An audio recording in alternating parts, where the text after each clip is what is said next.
Okay, we're live with another.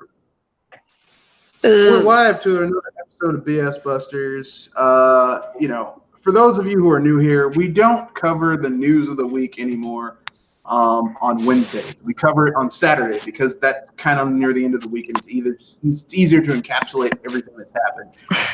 With that being said, we have to mention it. We will talk about the Switch Mini. Saturday, we will talk about EA's continuous lying to consumers. We will talk about GameStop on death's door.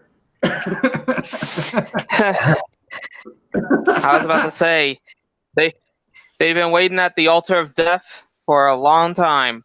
Yeah, but this time they really are at death's door with blood coming out of their eyes, their ears, their nose, their mouth, and their ass. And I'm really hoping that those Shovel Knight Amiibos come out before they shut down. Look, you have this company that has hundreds of stores all across the U.S. and Canada. People about to lose their jobs, and the only thing you care about is a fucking Shovel Knight Amiibo. And even if the Shovel Knight Amiibo doesn't come out, you don't think someone else would swoop in and pick up that deal and come out with and get that exclusivity deal where you go buy the shit? Come on, man. Because I have a pre-order on GameStop. Well, my advice to you is go get your money back and go put that thing someplace else while you can, while there's still a store. Go get on that, man. Matter of fact, you might need to leave this podcast right now and go take care of that immediately. I'm being facetious. I don't think it's going to go out while we're talking, but you never know. I know that's how these guys are. I know that's kind of an evil laugh. I'm sorry. Forgive me for my evil laugh. But, I mean, it's GameStop. And after hearing some of after thinking back how many times GameStop fucked me over when I used to shop there, it's selling me games. Oh, this is a new game, but it was open and not shrink wrapped. Don't get me started. So, basically, we won't be covering those things. Instead, we will be covering, as I said, the hypothetical 6th gen mini console collection for PS2, GameCube, and OG Xbox. How we would do it, what we would do, what games we could put into it, that type of thing, market it, all that type of fun jazz. We'll also cover the gaming and business misconceptions about Nintendo as evidenced by a gentleman named Kevin Kensen's video. I'm not going to go over the entire video, but basically his big thing is that Nintendo is his contention is that Nintendo is winning the console war of the 9th gen right now, but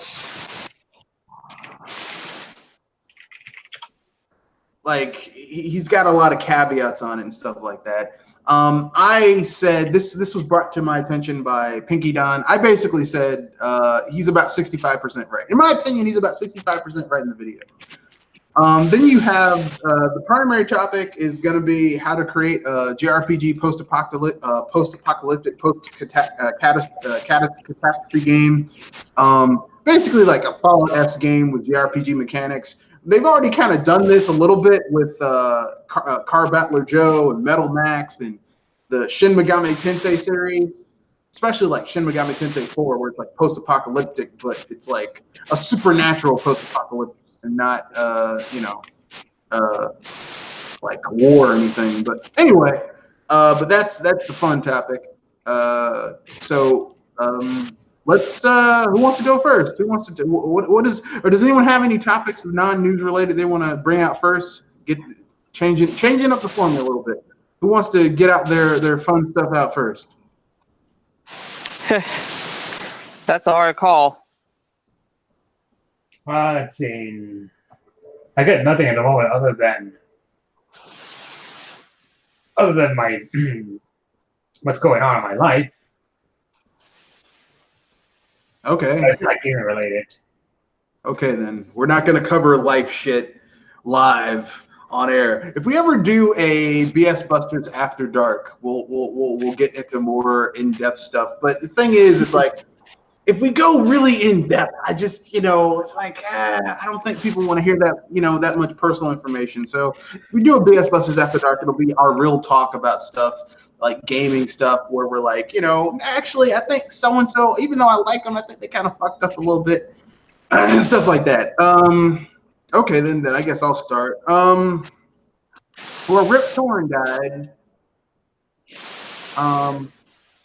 he was really sick for a while, so, you know.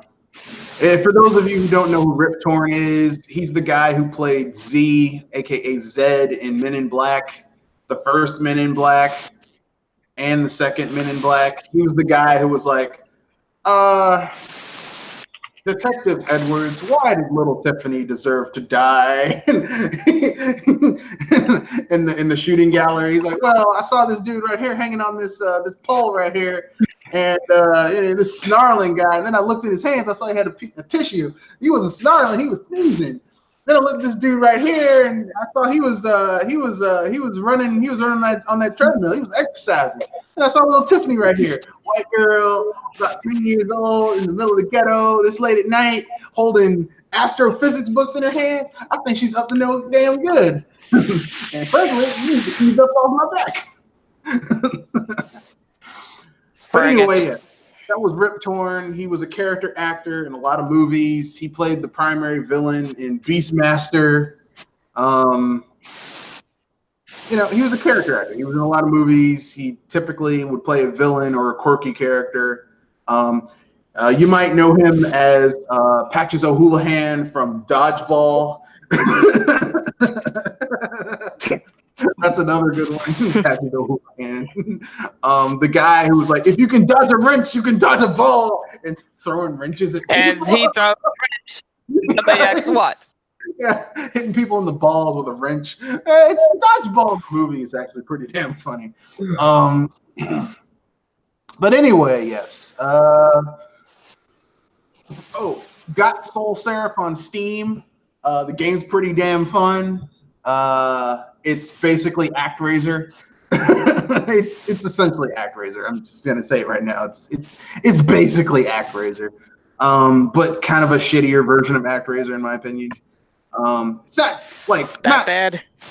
Not the worst. It's like here's the thing. ActRaiser is such a good the first ActRaiser in my opinion is such a good game. It's really hard to go beyond that. Like the closest I've seen is the original Dark Cloud. To me, is like the evolution of ActRaiser, where you go into a dungeon, you fight a boss, you get bits and pieces that you then bring out to the world to build this city or town or whatever to restore the area. It follows that cycle, but it like adds enough new shit that while it takes that original idea, it moves it forward, which is what a spiritual successor should do. You take the original idea, whereas this game basically turns the strategic aspect of ActRaiser, like the civilization sim, throws that out the window and turns it into a tower defense game, which I'm like, I have nothing against a tower defense game, but it's not like if you take the civilization, the simple civilization like sim like mechanics from ActRaiser and replace that with a tower defense game, that's not really an equitable exchange in my opinion. Just saying. As in it's kind of like going light on certain things. I do have something non-gaming related news. All right. Yesterday I went to Target and hoped to pre-order a couple of amiibos that I forgot to pre-order at Best Buy. And then they told me that in order to pre-order, I had to pre-order online only because they can no longer pre-order in stores anymore. Wow, that's weird.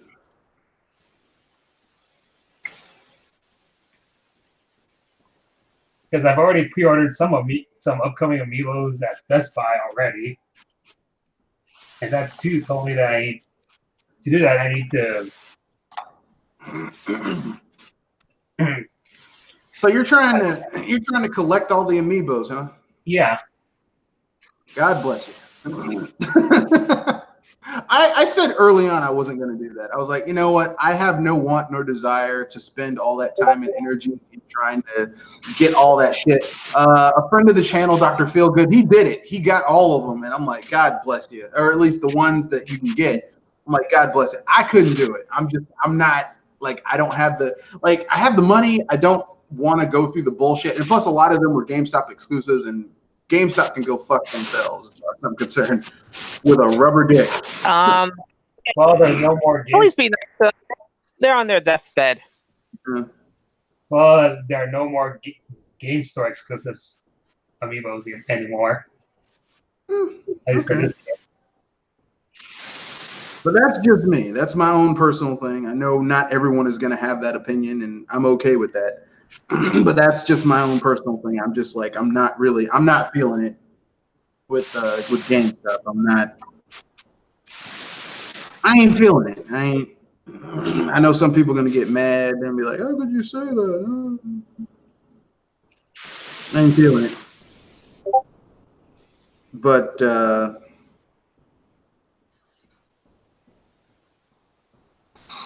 yeah,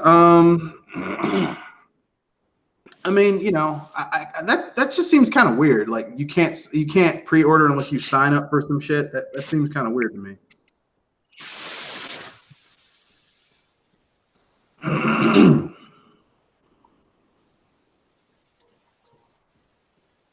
But whatever. And for Target, you can't pre-order in stores. You have to pre-order it on their store. Online? Yeah. Not sure if that requires an account over there or not. I haven't checked. Yeah, you might. That just seems kind of weird because at the end of the day, they're still getting money, but they might want to get your personal information.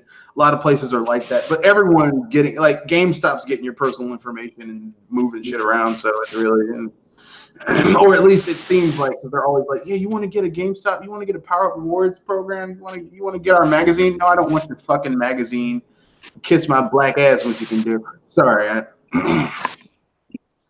Funny you. So if anything, they could. I could use those magazines for toilet paper. Yeah, not even for toilet paper because it'd probably be rough and painful and like bark.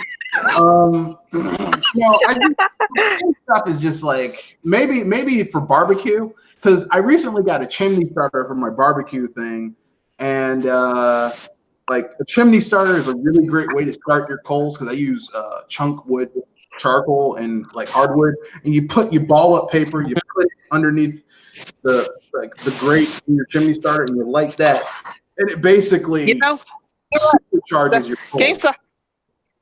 Game Informer could be used for lighting fires. Yeah, that's basically what I'm saying. Like I would maybe use that magazine for that, but I wouldn't actually use it because basically, like, here's my problem with a lot of gaming magazines. Most of the third-party ones, like I'm not saying the ones that are like PlayStation, Plus, or like PlayStation had their magazine. I think Eurogamer was primarily for PlayStation, and Xbox had a magazine, and Nintendo Power, which was obviously for Nintendo. If you're being biased for that console, I can understand it. The ones that got me were ones like what GameStop had and other ones where it's like we're trying to be unbiased, but most of it is just like catering to whoever's paying for the advertisement for that magazine, which is kind of a dick move in my opinion. So for me, I never liked it. But that being said, let's get into the main thing. So basically, our main topic, our first topic we're going to cover is what would be our hypothetical 6th-gen mini console collection for a 6th-gen system. So for 6th-gen, you could say the Dreamcast, a mini Dreamcast. You could say a mini GameCube, a mini OG Xbox, a mini PS2, or whatever way you want to do it. This is as long as it's the mini console of the 6th-gen. So who wants to go first? I'll try it. And depends on what we're gonna go do. Which company we're going first? PS2, GameCube, or Xbox? Or Dreamcast. That's a 6th-gen console. Yeah. I'd say I'll go for the Dreamcast since if anything, it'd probably be quick enough already. Okay, I gotta go get my pizza out the oven. You go. Okay. For me, I would say the Sonic Adventure series from both of them. What about Sonic Shuffle? Sonic Shuffle, I honestly hope that it gets that somebody does a sequel to it. I mean, that Sega does a sequel to it, and that way it could be validated to have a Sonic Shuffle in the Dreamcast Mini. I'm trying to think of what else. Virtual Fighter. And I know there's at least, and maybe Grandia, the Grandia Series 1 and 2. At least I would want those on the Dreamcast.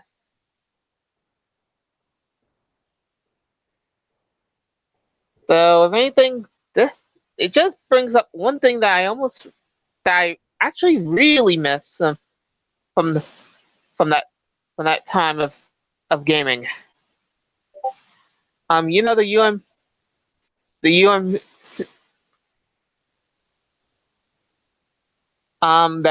that memory unit. Yeah, I do. I actually really miss that because it allows you to work with stuff out of the game as well as in it.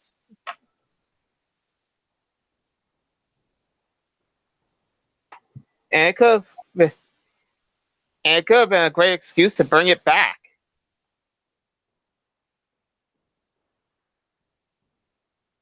At least for a limited time.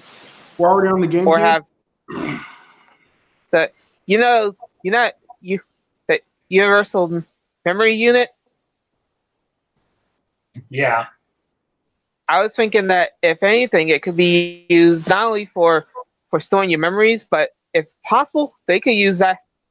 You have a controller, and you could access games onto it, or download games onto it, insert it into the controller, and you actually got more games than you could imagine. That would have really made that many real Titan. So what games would be on it? I mean, obviously Sonic Adventure, Sonic Adventure 2. Well, no, Sonic Adventure 2 was GameCube. I said the Sonic Adventure series, the Pinky suggested Sonic Shuffle. I said Grandia series too. Yeah, but there was only one Sonic Adventure game on the Dreamcast because the rest of the series was moved to the GameCube. Actually, both Sonic Adventure games came out on the Dreamcast. Yeah, but okay. You're right. But the better version of Sonic Adventure 2, the deluxe edition, the one that had the extra content and people say plays better. I don't know if that's true because I was never that much into Sonic Adventure. I played the first one and I saw people playing the second one and play a little bit of the second one. I was like, nah. He also said that the original Dreamcast version of Sonic Adventure 1 plays better than the director's cut. That's what they say, man. I don't know. At this point, I don't trust Sonic fans when it comes to Sonic 3D Sonic games because they are wishy-washy as fuck.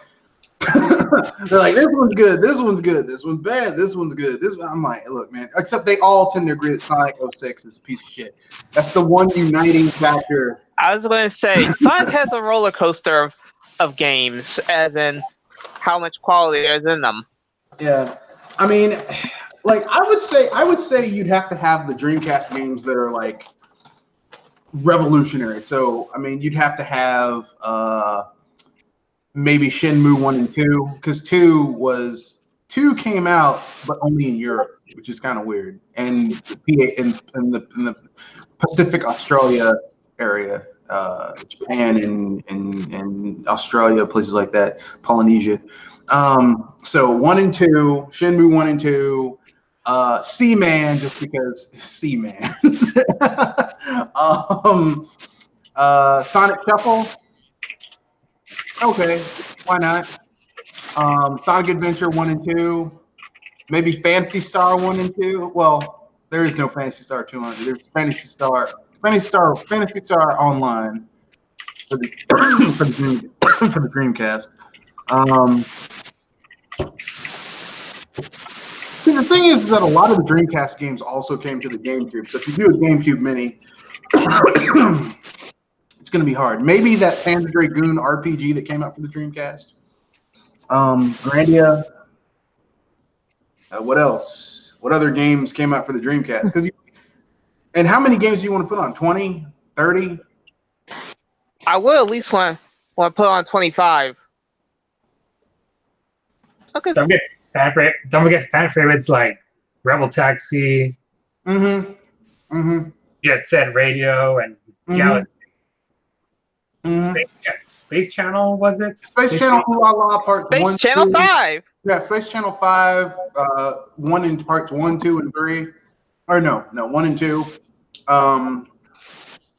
Was Super Monkey Ball also on the Dreamcast? Let me look that up. I'm not entirely sure. See, here's the thing. A lot of the Dreamcast games or IPs were also brought over to the GameCube, like I said. So, like, even if I say it, like, I'd probably want the GameCube version more. Dreamcast games. Okay, Super Monkey Ball. There's a lot of games, but it's just like, It's hard to pick, right? Since they all got transported to different systems, right? yeah. Let's see, Monkey Ball.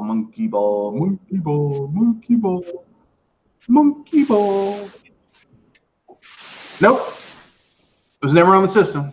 That's a GameCube. It started on the GameCube. You got Monaco Grand Prix, Moho, Mr. Driller, Miss Pac-Man, Maze Madness. The original Soul Calibur. Yeah, well, it wasn't even called Soul Calibur then. It was called Soul Blade, Soul Edge, something like that. NBA 2K, like the 2K series began on the system. What? Yeah, and Yeah, by the way, Soul Edge was the name before it became Soul Calibur. Yeah, it didn't become Soul Calibur until they did. They relaunched this. They essentially did a relaunch of the game of the series on the PlayStation, and it became Soul Calibur. And then the first Soul Calibur is okay. It was basically the first Soul Calibur was basically like a rebrand. Like they basically redid the first Soul Edge, and then Soul Calibur 2, which everyone knows that game. It's like possibly the best game in the series. Then the NBA 2K series began on the Dreamcast, so you'd have to have like 1 or 2 NBA 2K games on the system. We got that fishing game. And Sega Bastard. Seaman. Yeah, Seaman. Seaman. Fantasy Star Online version 1 or version 2. They're both really good games. Like there's a lot of games, but a lot of these games, like it would be kind of hard to get them on the system. Like Rayman 2. You know. Revolt, Record of Lotus War. I mean, there's a lot of games, but like a lot of people don't know these games. The Sakura Wars series began on the Dreamcast. I mean, the sheer amount of games for the Dreamcast. It's plentiful. Yeah, there's a lot of. Okay, you got Sonic Adventure, Sonic Adventure 2, Sonic Shuffle. So those 3 games go on there. Sorcerian, which is an RPG, Soul Fighter. Yeah, it was called Soul Fighter. Soul Calibur. Well, Soul Edge. Then we got. There's Marvel vs. Capcom 2. Yeah, Marvel. Yeah, the definitive version. A lot of those fighting games were on that system. So like Marvel vs. Capcom 2, I think Marvel vs. Capcom, the first one had a port. Like here's the thing about the Dreamcast. The Dreamcast had a lot of like cross-gen, like late 5th gen games were on that system too. And the definitive version of the system, Marvel vs. Capcom is much better on the Marvel vs. Capcom 2 is much better on the Dreamcast than it was on the PS5 or the PS2. Like it was a better game all around. So if you want like the definitive version of certain fighting games, then the Dreamcast is your go. Right? Mm-hmm. I don't know. I mean, there's a lot of good games on the system, so I don't know. Yeah, I mean, we could at least hit 25 easy.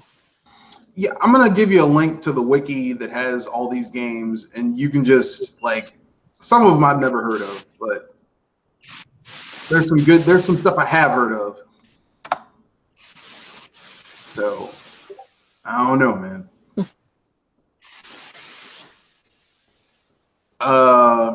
Arrow Wings. Okay, the 2 Arrow Wings, those are really good. Those are really good shoot 'em ups. So Arrow Wings 1 and 2. Oh, what about Power Stones?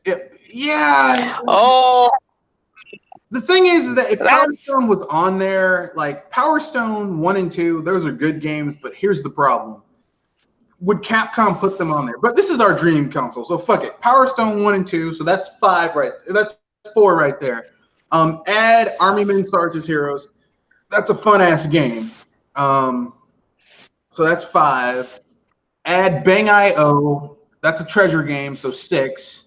Add Bomberman Online. That's 7. Add Bust a Move 4 because that's a puzzle game. People like Bust a Move. There's Rayman 2 and Puyo Puyo. Rayman 2, you already have Bust a Move, so Puyo Puyo would be redundant. Plus, Bust a Move already has Puyo Puyo characters. Well, no, it doesn't, but whatever. Capcom vs. SNK 2. Everyone says that Capcom vs. SNK 2 is a better game than the first one. So, 2. So that's yeah. 8. I would go for that one. That's 8. So, Choo Choo Rocket. That was like one of the launch titles for the system. So obviously got to be there. Choo Choo Rocket. That's 9. Crazy Taxi and Crazy Taxi 2. That's 10, 11. That's 11. Yeah, that's 10, 11. Daytona USA. What? Yeah, Daytona USA, Daytona. That dude who's just, I swear that dude does a line of coke before he records anything. Daytona. It's like, dude, this dude is way too fucking happy about singing this shit. So Daytona USA. Yeah, Dead or Alive 2. Why not? Why not? Some people like that game. Sonic Adventure 1 and 2 and Sonic Shuffle. So that's 14. Yeah, that's 14 games at that point. No, that's 15. That's 15 because I added Daytona. Let's see what else. I said the Grandia series. Yeah, Grandia which is 1 up and to 2, 2. So that's 17. 17. Let's see what else. Fatal Fury, Mark of the Wolves. Fatal Fury, Mark of the Wolves. People like that game. Fighting Vipers 2. Ooh. Fighting Vipers 2. People love that fighting game. They say it's different. Yeah, that's 2 fighting games. So that's 16 at that point. 17. That's 18. Okay. I'm not adding Gauntlet Legends because I think like it was better on the second. Gauntlet was everywhere. I think it was better. I think Gauntlet Legends is better on the N64. Like it really is better on the N64. Guilty Gear 2, so that's 19.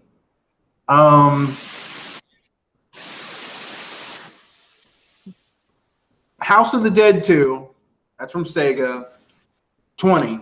Hydro Thunder, 21. Ikaruga, another treasure game, 22. 22. Jet Grind Radio, obviously, 23. Now, I'm going to throw this for Pinky. JoJo's Bizarre Adventure, Capcom, 20, that's 24. Now, we got one game left. One game left. I could say King of Fighters, but everyone knows that the best King of Fighters game of that generation was Fatal Fury: Mark of the Wolf. That was the one that it didn't have the biggest roster, but it like had the best fight gameplay mechanics. It was easy to get into, but it also had enough depth in there for like hardcore people. It has Grand Theft Auto 2. Yeah, but Grand Theft Auto 2 is not that good of a game. Like Grand Theft Auto really didn't get good until GTA 3, San Andreas, Vice City. Like when they went 3D, that's when it got good. GTA 2 is not that good of a game. And believe me, I have that game. It's trying to find. I would say the Legacy of Kain, but that game's not that good either. I know people like it, but go back and play that game. It's not. It's a little rough.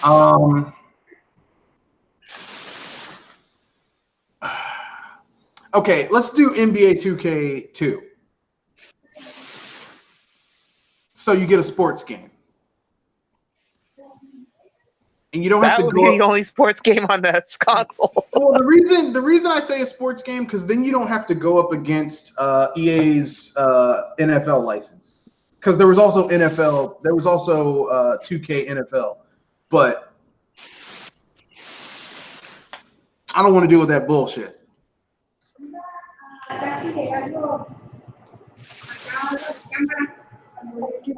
And we could go easy with Phantasy Star Online or Phantasy Star Online 2, but we went to 25, so there you go. Let's see, there's Dino Crisis, but depends. Did it came out on the PlayStation 1 as well? PS2, I think. Or maybe it was the PlayStation 1. See, the thing is, a lot of those games came to the PlayStation and the PS2, and the GameCube. So it's like, I can't get that, you know? Yeah. And there is a Echo the Dolphin game for the Dreamcast. Yeah, but let's keep it real. Those Echo the Dolphin games were never that good. People liked them, but they weren't good, I don't think. And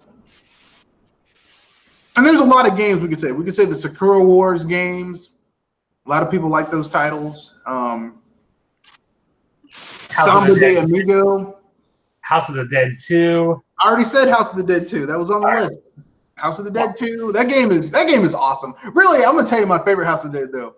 Overkill on the Wii with that black guy just cursing all the time. What the fuck is this shit right here? What the fuck? Like really, if you saw some of the fucked up shit that dude said, you'd be cursing too. Isaac Washington, Detective Isaac Washington. What the fuck is this? There's some things that going on right here? What about Typing of the Dead? I hear that one's pretty good. Typing of the Dead? No, man. No. If you're playing your mind. If you're playing a House of the Dead game, you want to play it with a light gun. A light gun, yeah. You don't want to be typing and shit. It might be good, but I mean, like, you know. And Samba de Amigo, I love that game, but in order to really enjoy that game, you need the peripherals. And and I actually set a peripheral that could work with it to actually add more games into it if wanted. The VMU. Yeah. I mean, here's the thing. If Sega had an online store where you could pay like $5.99 and download these games and then add them to the memory of the system, like maybe, hey, if you have an SD card or a micro SD card, you can put it into this little mini, Sega Dreamcast Mini. Dreamcast Mini games. That'd be cool. That would be fucking awesome. Would Sega do that though? You know what I'm saying? Because if Sega did that, this whole fucking library could be on the table. Like you could get Skies of Arcadia, although really the best version of that game is on the GameCube. You could get Sakura Wars, all 4 of those games. You could get Sega Gaga. You could get Seaman.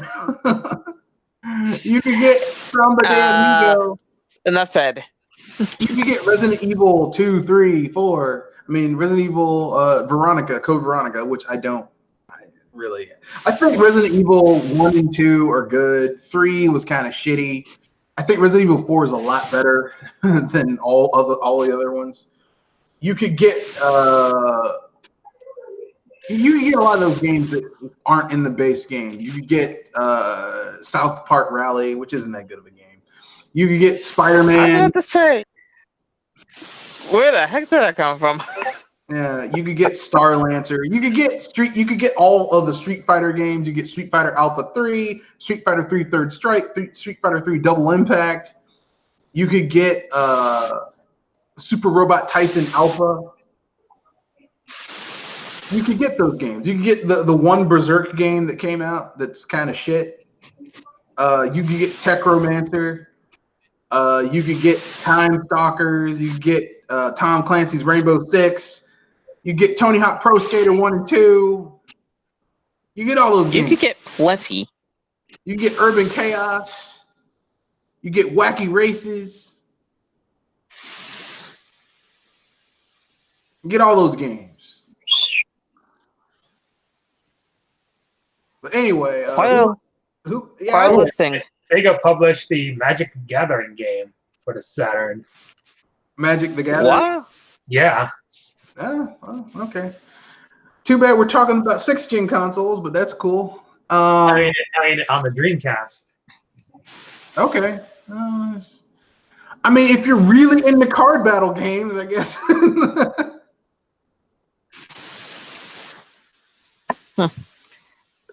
For someone that plays card games, that would be that caught my eye a little. So yeah, I mean, you know, it's so niche. I don't think, you know what I mean? It's so fucking niche. I just don't think that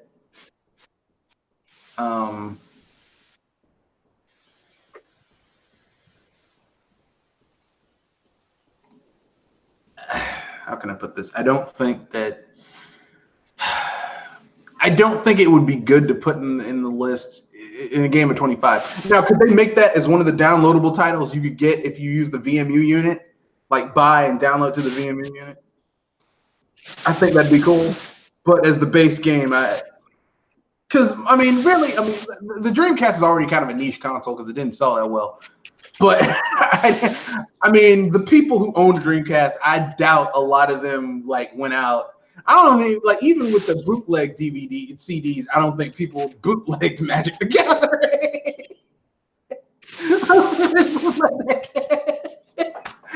I'm sorry, that's kind of harsh, but true. It's harsh, but enough true. said. So I guess we can move on to the GameCube, because a lot of these games that you didn't get on that game system, you can get on the GameCube. So let's go. GameCube Mini, 25 games. Who wants to go first? I'll go first. All right, go. Let's see, Super Mario Sunshine, Wind Waker. Wait, let me get a list.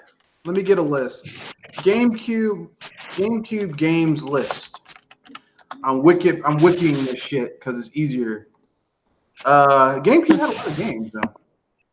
Okay, so yeah, Super Mario Sunshine, Luigi's Mansion, Rogue Squadron 2, Pikmin. Okay, yeah, Pikmin. We need some third-party games in there too. So yeah, like Resident Evil 4, RE4, yeah, RE4. Beautiful Joe. Yep, Beautiful Joe 1 and 2. Henshin a Go-Go, baby. Yeah, Henshin a Go-Go, baby. How about Baldur's? How about Bait and Katos? It's an RPG. Yeah. Oh, that's a sweet one. Mm-hmm. Metal Gear Solid, The Twin Snakes. Mm-hmm. Tales of Symphonia. Let's see. Are there any Square Enix games that came out on the GameCube that isn't Final Fantasy Crystal Chronicles? I know those require the Game Boy Advance player. No, they don't require it. You can have it, man. It didn't add anything. I'm not sure to recommend the Four Swords game, but yeah, you can add that. Four Swords Adventure, Beyond Good and Evil, Billy Hatcher and the Giant Egg, Super Monkey Ball, F-Zero X. Have fun with your balls being sped up to 900 miles per hour. People love that game, Super Monkey Ball. People love that game. I was thinking F-Zero because Kirby Air Ride. Of course, Super Smash Brothers Melee. People love that game, even though it's not really. I mean, it's not terrible. It's just not. It's really outdated in comparison. Well, not even that. It's just like it's so fucking exploitable that it's not fun. You know what I mean? That's the thing. It's so people exploit that thing to no beeping end to the point that you probably break your controller. Yeah, Chibi Robo. I keep on doing a lot of Nintendo games. I mean, Nintendo first party. Let's see, one of the Mario Party titles. Maybe 4 or 6. Just pick one. They're all basically the same shit in English. Custom Robo. Well, they are. Come on. Don't even try and defend this shit. You know they're all basically the same game over and over and over again, just slightly different. They're a bit the same, but at least they have some differences. Come on, man. Come on. Yeah. Fire Emblem, Path of Radiance. Yeah. Separate them. Yeah. AKA Ike's game. Yeah, Ike's game. Let's add Def Jam. This is an EA game, but a lot of people like this game. Def Jam, Fight for New York. What? Def Jam Vendetta. Either one. Just one Def Jam game because I don't Okay. Because it's EA and fuck EA, but fuck them. We already did a lot of Nintendo first party. I was gonna say Donkey Konga, but I don't want to. Yeah, but those require the bongos. Yeah, okay, Donkey Kong Double Beat. You could play that with the controller. It's kind of hard to do it. Gauntlet Legends. They actually put Gauntlet Legends on the cube. Yeah, Gauntlet Legends. It's called Gauntlet Legends Dark Legacy, and it's basically just an updated version of the original Gauntlet Legends. Gauntlet Legends 64. It's got better graphics, more characters, more levels, but it's basically the same game. It's nothing really. Not much to it. I mean, personally, I don't think it's as good as the first game, but I mean, Gauntlet Legends 64, but whatever. Mario Kart Double Dash. Yeah. Okay. Fine then. Yeah. So we're up to 14 now. Okay. So we got a choice between GoldenEye Rogue Agent or GoldenEye or From Russia with Love. Russia with Love. Yeah. Personally, I like Russia with Love because it has Sean Connery in it, and it's fucking Sean Connery. Who's my favorite James Bond, even though they're not great games. Neither one is a great game. So that's 15. Godzilla Destroy All Monsters. Let's see. It depends if Atari is still around. No, it doesn't. Because they published that game. No. Well, I mean, it was Infogrames. But they're owned by Atari, so I mean, Atari is the trademark still around, so I guess someone could do something. Harvest Moon, A Wonderful Life. I do like those. Animal Crossing, the original. Yeah, Animal Crossing, Harvest Moon, A Wonderful Life, and Harvest Moon, Magical Melody. There you got your slice of life game. So now we're at 19. Okay, this is just a selfish thing for me. The Incredible Hulk Ultimate Destruction.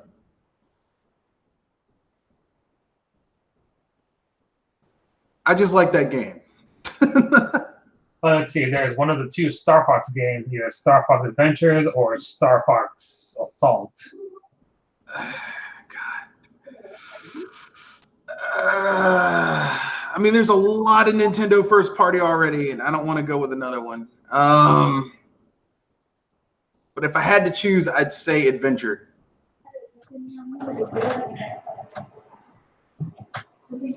Fair enough.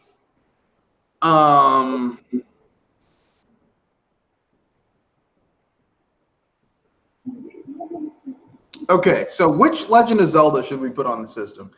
Twilight Princess or Wind Waker? Wind Waker. Wind Waker?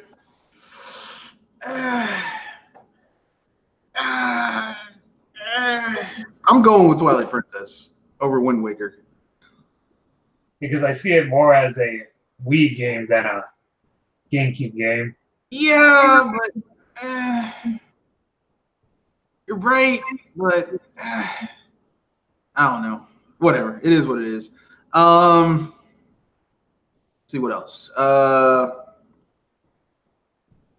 One of the Mario parties. So we're at 20 at this point. Mega Man X collection. No, that's a collection. I don't want to put a collection on. Well, there's a Mega Man.exe GameCube game that plays more like the original. Yeah, but that game is trash, man. That game is bad. Mega Man X Command Mission, but that's an RPG, and there's enough RPG. Metroid Prime. Should we include both? No, just the first Metroid Prime should be there, just because it's fucking Metroid Prime.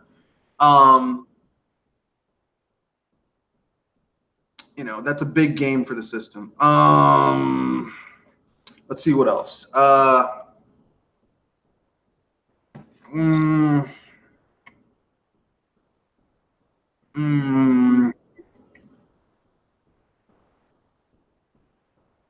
don't know where to go from there. We got 5 games. Oh, Paper Mario 1,000-Year Door. Oh yes, how could I forget that? Also, Super Mario Strikers and Mario Baseball. Nah, no sports games, because there's so many sports games on the system that if you did those, it would overload it with Nintendo IPs. And because the GameCube had decent third-party support, so there's other games you could put on there. And that Wave Race game that came out at launch date. Yeah, but that's another Nintendo first-party game. It overloads the list if you just go all Nintendo first-party. Because there was good third-party support on the system, so I don't want to just be like, oh, Nintendo.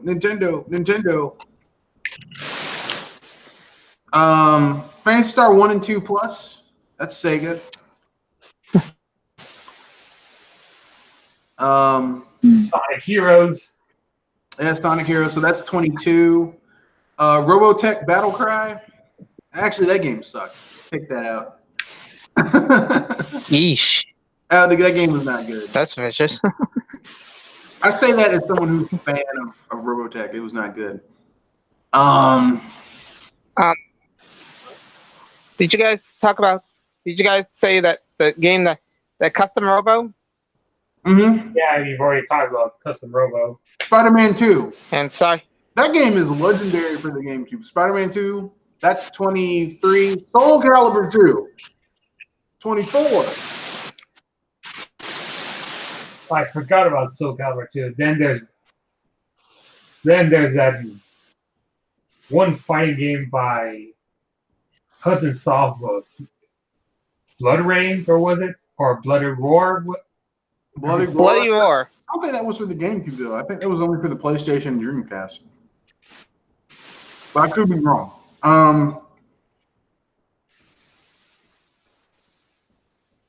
So you got one game left. The 25th game. The last game to tie everything together.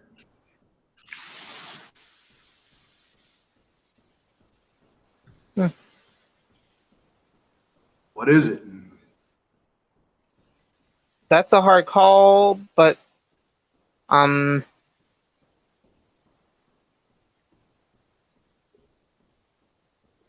one of the Bomberman games that came out on the GameCube.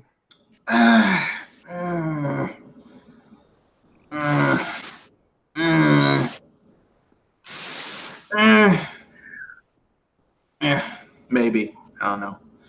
I would personally go with something weird. No. We'll go with a game. I mean, like Cubivore or Doshi the Giant. Well, I was gonna say. Well, Doshi the Giant was N64. Oh yeah. The DD system. Now, I was gonna say either we go for something that was kind of going against GTA at the time, so True Crime Streets of LA, or we go something weird like Cubivore. But Cubivore is so weird. Cubivore might work. Yeah, Cubivore is so weird that even if you put it in the list, that'd be kind of a waste of space because not that many people even heard about that game and want to play it. So I would say True Crime Streets of LA because it's a good game. It's kind of like GTA, but not. It's got a good sense of humor. It's pseudo open world. It's a pretty fun little title. Either that or Gun.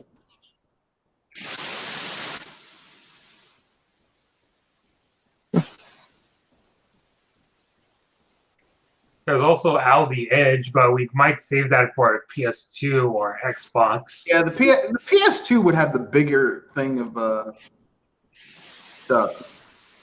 But anyway, that's me. So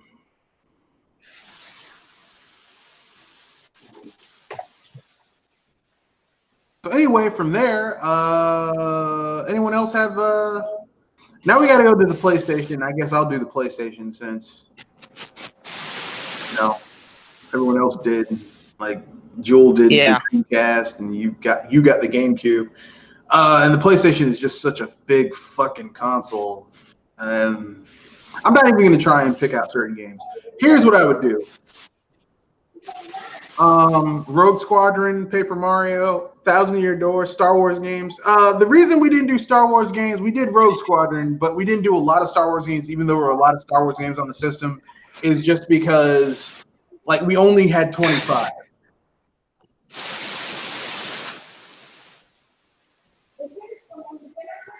We only had 25 games. We only had 25 games. We had to keep it not light, Small. Like, we had to go with what was most iconic and playable, and you could still play it now. And a lot of the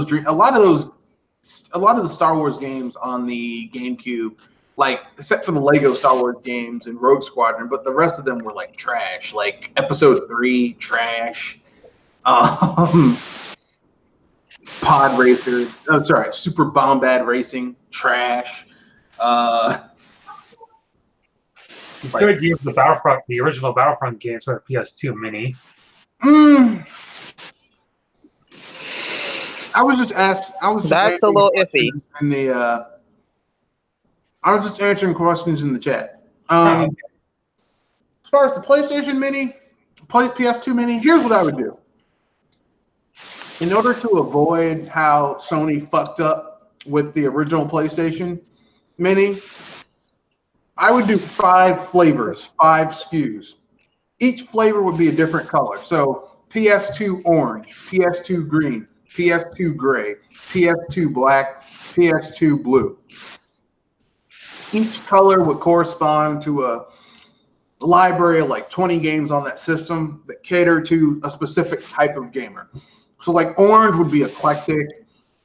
Green would be like your first person, third person shooter. So your Siphon Filters, your Metal Gear Solid, your Splinter Cell, shit like that. Your blue would be like your RPG. So you'd have your Final Fantasies 10, 10-2, even though 10-2 isn't really an RPG, but 10, 10-2, Final Fantasy 12. Dragon Quest 8, because there's a lot of fucking RPGs on the PlayStation 2. So, 20 RPGs, whatever the fuck you want, So obviously your Square Enix titles, maybe some of those Gust / RPGs, your Monica Mia games. So that gets you up to like 10, 11 right there on that system. And then the rest would be like maybe Sony published, so Wild Arms, 3, 4, 5, maybe what else?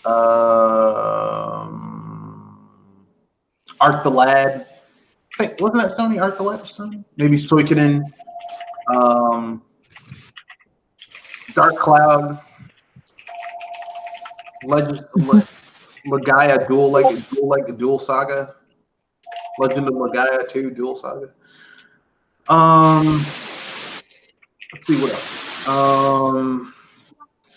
Like PlayStation Black would be PlayStation exclusive platformers, so it would be like Spyro the Dragon 1, 2, and 3. No, not Spyro. Jak and Daxter, Ratchet and Clank, God of War,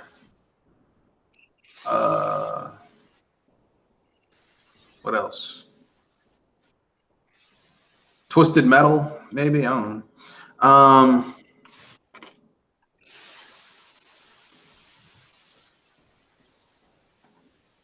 I don't know where to go from there. Like each color would be specific to a specific genre, like set of platforms or games that. So this way, whatever you like, and they charge. If Sony charged like $69.99 for each of these, and it came with 2 controllers, and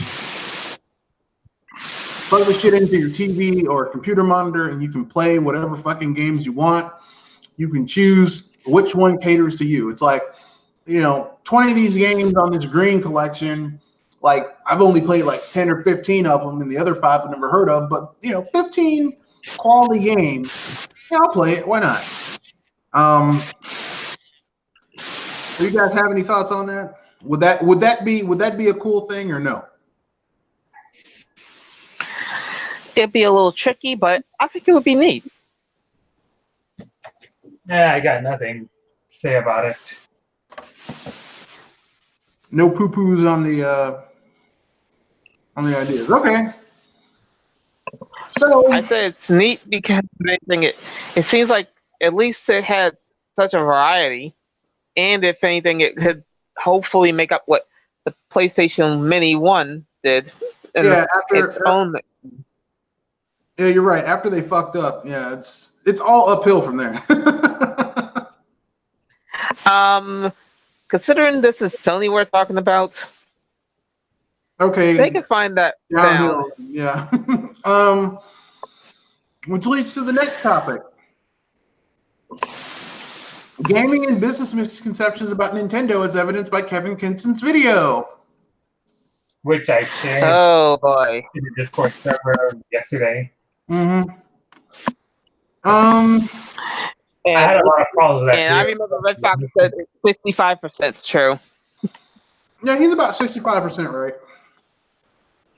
So he's missing some important details as to why Nintendo was struggling against Sony and Microsoft.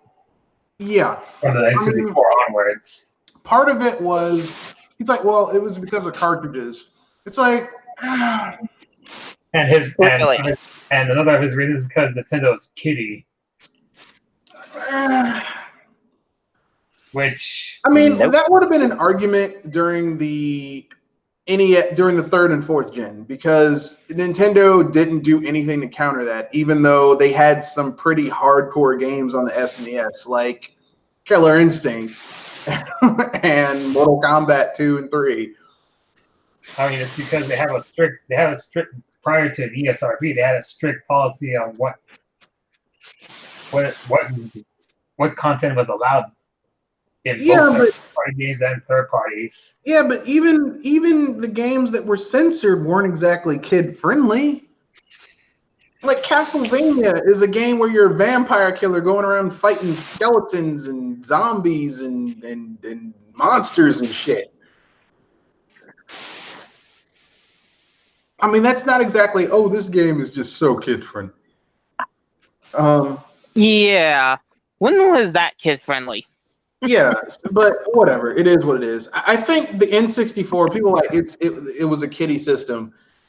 I mean, I don't think that was the case. I think at the end of the day, like, Sony bought so much third-party support, and they took away redonkulous. Yeah, they took away the bastion of Nintendo consoles. The bastion of the Nintendo consoles during the third and fourth gen was they were the RPG console. If you wanted to win the Japanese market, you had to have JRPGs. And there was like there's 4 RPGs on the N64. 4. All right, there's Hybrid Heaven from Konami. There's Quest 64 from I forget who. I know Atlas published it. There's Over Battle 64 from Atlas, and then there's fucking Paper Mario, and that was Nintendo self-published. They went from like the N64, the SNES had arguably some of the best RPGs of all time on that system. Like, I'm talking like I don't mean of the generation, I mean of all time. Chrono Trigger, Final Fantasy VI, Final Fantasy IV, Lufia 2, Breath of Fire 1 and 2, Earthbound, there's other RPGs, Secret of Mana 3, Secret of Mana 2, Secret of Mana 3, like a whole bunch of and those are just like the top tier. I'm not talking about all the little pretenders that came out after that were like copying those games that came out for the SNES, like they were only in Japan. Tons of JRPGs for that system. If you wanted to play JRPGs, they had your back. Like Dragon Quest V, the re-releases of the first 3 Dragon Quest games. Dragon Quest V, Dragon Quest VI, Dragon Quest Mystery Dungeon, Tornico's Quest. Lots of games to having none on the system. Well, practically none. Because Ogre Battle 64 is a tactical RPG. Hybrid Heaven is a weird ass like turn by turn RPG, but not really. Paper Mario is like baby's first RPG, and Quest 64 is barely an RPG. Like barely, almost. Oh, I forgot. They had one other RPG, Iden Chronicles: The First Mage, made by the same people who made Quest 64. And it's an RPG, but I mean, it like 5 RPGs on a system. Come on, man.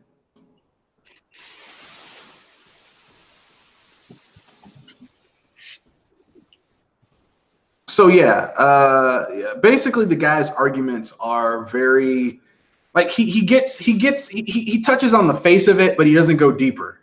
You know what I mean? Especially if we go into any other topics of why it happened. Oh boy, those whys. Yeah, it's the equivalent of someone saying, okay, well, how did this person die? They were poisoned. Okay, what type of poison? I don't know. Where did the poison come from? I don't know. Well, who poisoned them? I don't know. You just know they were poisoned. Yes. Well, you've told me nothing because everyone knows this person was poisoned. We need more details. And that's the problem with his videos, that he touches on shit and he doesn't go into depth. He's like, well, I'll talk about that later. It's like, I don't want to go into depth about it. It's like, well, I know you're trying to do like a 9.5-minute video, but seriously, dude, I mean, this is not something you just say. This is not something you just blurt out.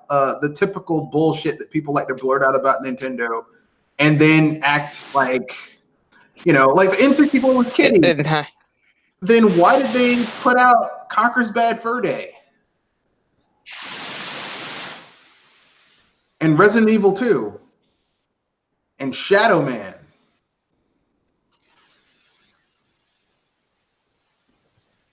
And Killer Instinct Gold?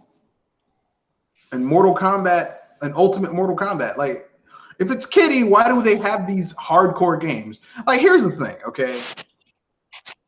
Like, the N64 sold, what, 30 million over its lifetime? A little bit over 30 million, roundabouts there. But I guarantee you that all of us who grew up in that time period, if we played N64, you went to someone's house and it was the party system. Like, the PlayStation was your single-player console. That was like, I'm playing Metal Gear, I'm playing a JRPG, I'm playing Grand Theft Auto or some shit like that. You single-player game. But for your party game, that was your N64 system. That was Mario Kart time, Diddy Kong Racing time, GoldenEye time, Wave Race time, F-Zero time. Star Fox's multiplayer sucked, but you get what I'm saying? Yeah.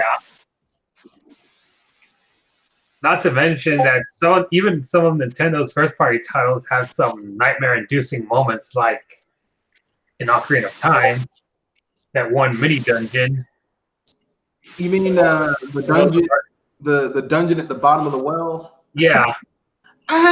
With the dead hands. I mean, those are. I think Majora's Mask is more nightmare fuel inducing than because it has this feeling of no matter what you do, these people are fucked. Like, because in a normal Legend of Zelda game, as Link, you feel like you're trying to save the world, but in Majora's Mask, like until the very end of that game, you feel like no matter what I do, these people are fucked.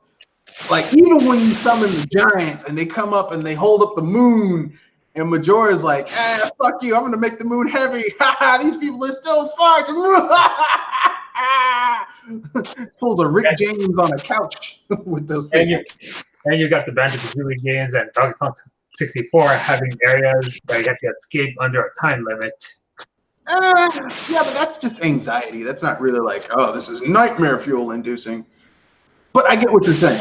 I'm just saying, there's some, you know, like, I mean, basically the guy parrots a lot of arguments that are that are parroted a lot. It's like, if you're gonna say this, say something new. Okay, so Dragon Swords 15 says, do you guys still think Nintendo is developing a new dedicated hybrid handheld after the Switch Lite announcement? I think it would be a smart move to do that, to develop a hybrid, dedicated hybrid handheld that gets those 3DS people, just because the 3DS has like over 100, well, at this point, like 80 million install base. Like, why would you say fuck that 80 million so I can focus on the 35 million that gets the Switch Mini? I mean, and Nintendo just recently confirmed that it's not replacing the 3DS. I'm just saying, it seems kind of weird to me that, because I mean, just business-wise, it makes sense that if Nintendo is gonna like, because I mean, the 3DS is getting kind of old. We all know this. Like, it's no secret, and no one's It's a secret to nobody. No one's developing games for the 3DS anymore. And you know, a lot of the developers who did make games for the 3DS just moved over to the Switch. So for Nintendo, I mean, they've got two choices going in the future. Like, once this console gen is over, they can keep on pushing the Switch, because over time, like once the next gen consoles come out, the Switch is going to start to look even more like, I don't care how good aged. It's going to look more aged, and the games are going to look more raggedy, and they're not going to get the third-party support. So it would behoove Nintendo as a business to basically, like, maybe the Switch will be their handheld, and their next console will be like a more of a traditional dedicated console, and that'll be their, like, okay, because there's some games that really, like, there are games that are on the Switch that are fucking struggling.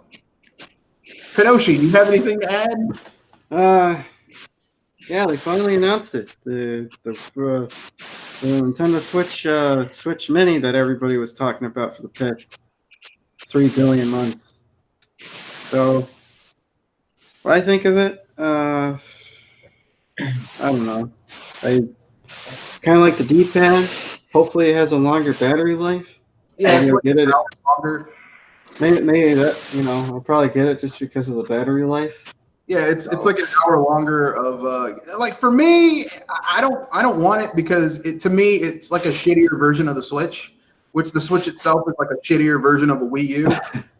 So it's like, for me, most of the games I play on the Switch, I play on TV mode. Like, I don't do handheld gameplay. So for me, I treat it like a console. So why would I want a shittier version of the console that I already have? Good question. I don't know. The Game Boy was kind of like the shittier version of the NES, I guess. Yeah, but not really, because the Game Boy on a technical level was more advanced than the NES. It was doing things that the NES couldn't do. No. That's the thing. It was doing things that the NES could not do. And plus, it was portable. But there were games on the, yes, a lot of the first games ported to the NES were ports of ports of the Game Boy were NES games. But over time, once you get to the mid life cycle of the Game Boy and the later life cycle of the Game Boy, there were games coming to the Game Boy that could never have been on an NES. Yeah. Like Link's Awakening, you couldn't put that shit on an NES.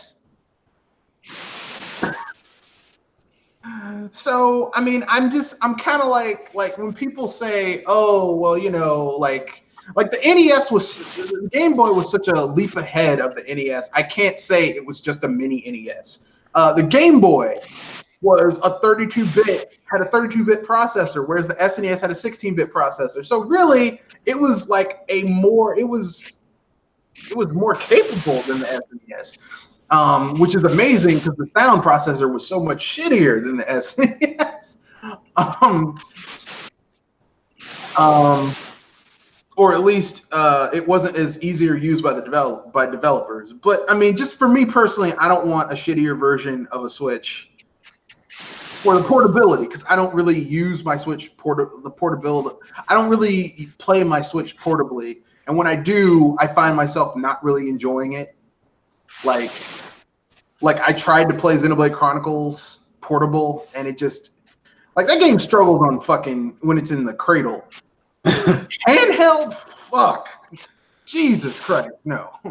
Now for little simple shit like Shovel Knight and Blaster Master Zero and Blaster Master Redo and all that shit, no problem. But for stuff that like here's what people don't understand that they put games on the Switch. There's some games that need to be on a home console.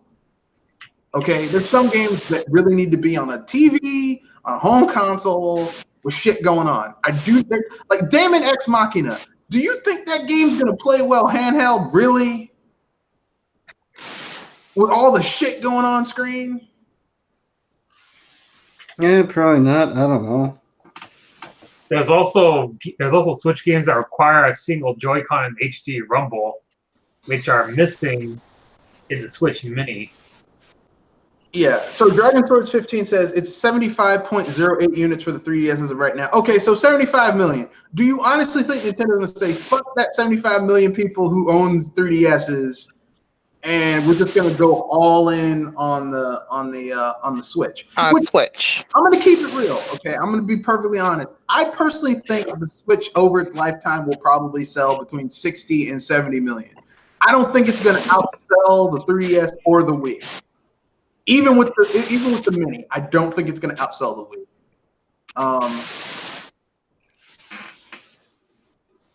And I think with the new consoles coming out next year from Microsoft and Sony, like it's really not going to outsell the Wii, because people are going to be like, okay, yeah, I can get a Switch and play, because like you're going to see the third-party support for this system dwindle down to nothing. Not nothing, but it's going to be greatly diminished, and then Nintendo's going to be having to push this shit themselves. And and Triple M says inferior. I'll give you that piece of shit. Well, at least the light works. Not much I can say about Fallout 76. Look, listen. Okay, to me, when I say it's a piece of shit, I mean that kind of like tongue in cheek. But really, I mean, like, here's the thing. Okay, like, having intimately played the Wii U and having intimately played the Switch, there are games doing things that my Wii U can do, like a similar game using similar gameplay mechanics and coding can do, like Xenoblade Chronicles X, doing the same thing that is going on with the Switch, and I'm literally going in and enemies are spawning in and it's no problem. There are areas where I fast travel to on this, and this is not even handheld mode. This is just fucking docked in the cradle, and literally you go there, and not only have the enemies not rendered in the area, the fucking area hasn't rendered, so it's just flat matte areas. That is not a coding issue. That's just the system can't handle it. It can't handle it. The system can't handle it. Now, here's the thing. That doesn't bother me, but here's the thing. The performance is already, if it's limited when it's docked, and that's supposed to be its optimal, like you're going to get the most performance for the power draw. In the handheld mode, it's using less power, so that means it's struggling even more. So, for me, why would I pay money so that I could play games in an even more compromised format? And I know it's $100 cheaper, but I mean, like I said, you get what you pay for. For me, I'm playing this as a console, and as a console, it's like a shittier version of the Wii U.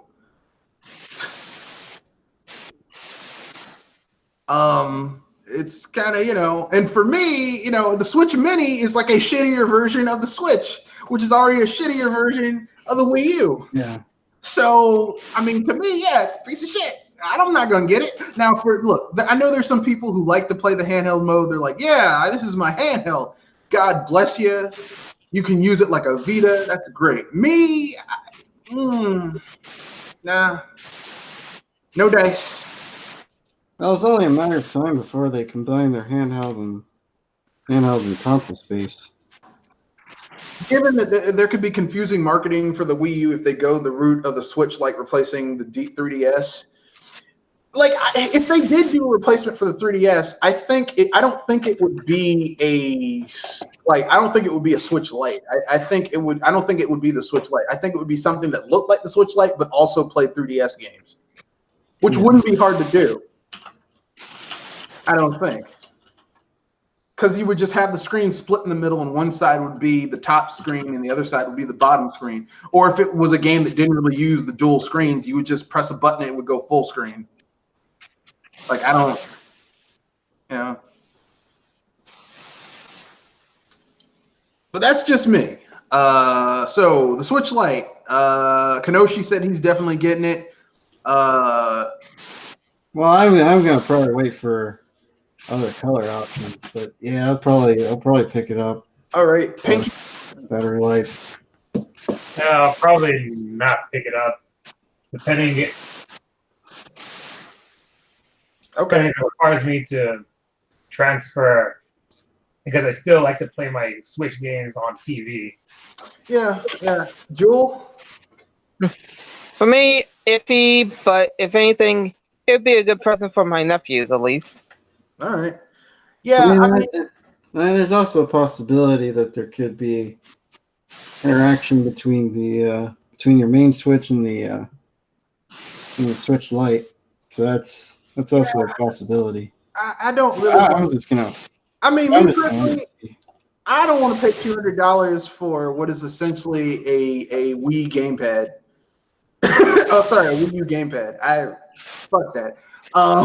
For me, no. For me, I'm not like, okay, if someone gifts it to me like for Christmas, no problem. But I'm not gonna go spend my own money on the shit. For me personally, so no.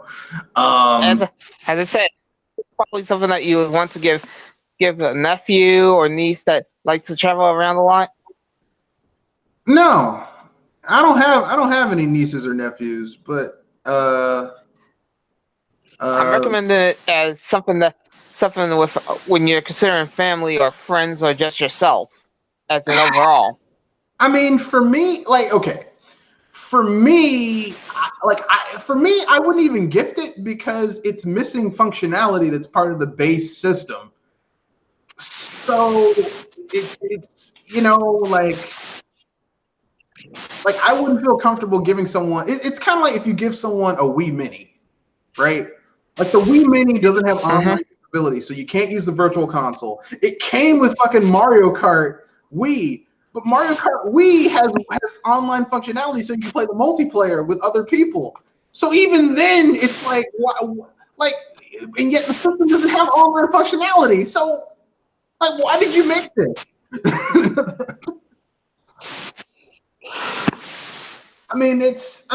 Listen, the Switch Mini is a great price point for people who don't want to spend $300 plus tax on a Nintendo system. Fair enough. Your money.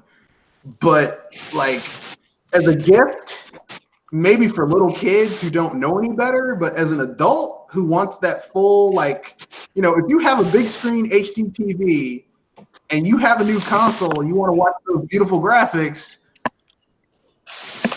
you might want to reconsider. Yeah. Do I think Project Scarlet will sell well based on how their upcoming first-party games such as Gears 5 seem to be looking less like home console quality sellers? I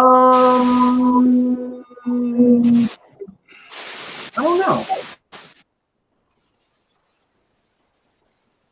I mean, none of the games that are first party for the system are exclusive to the system, but I don't think Microsoft is playing that game anymore because a lot of those games are also coming to PC and Xbox for PC. Xbox Live for PC or whatever. So Xbox Gaming on PC. So, and it's $5 a month. So, I mean, shit. But that's what Microsoft is counting on. People buying those games on home console, like people buying it through their service. Because they're not fighting on the console front anymore, which is a smart move because Microsoft spent tons of money, never won a single console generation. So, I mean, here's what I think, okay? I think in terms of Project Scarlet and whatever Sony's new console comes out with, it's going to come out next year. They'll probably sell because, people... some people always have to have the new shit that comes out. They're going to get it. The games are going to come out. They're going to be marginally better because a lot of those games started out as games that were supposed to be on this 8th gen console for those two companies.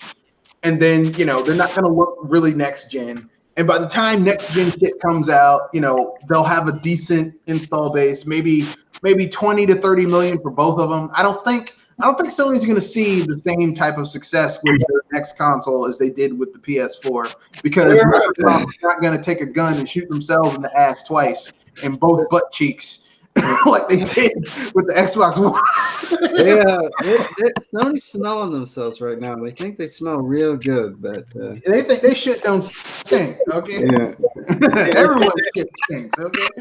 Well, yeah, so I think we're not going to have quite a PS3 debacle, but it's going to be somewhere close. It's going to be disappointing for Sony because they think that they're going to be like Nintendo was with the Wii U, where they're like, yeah, it's going to sell this much. It's like, no, motherfucker, don't.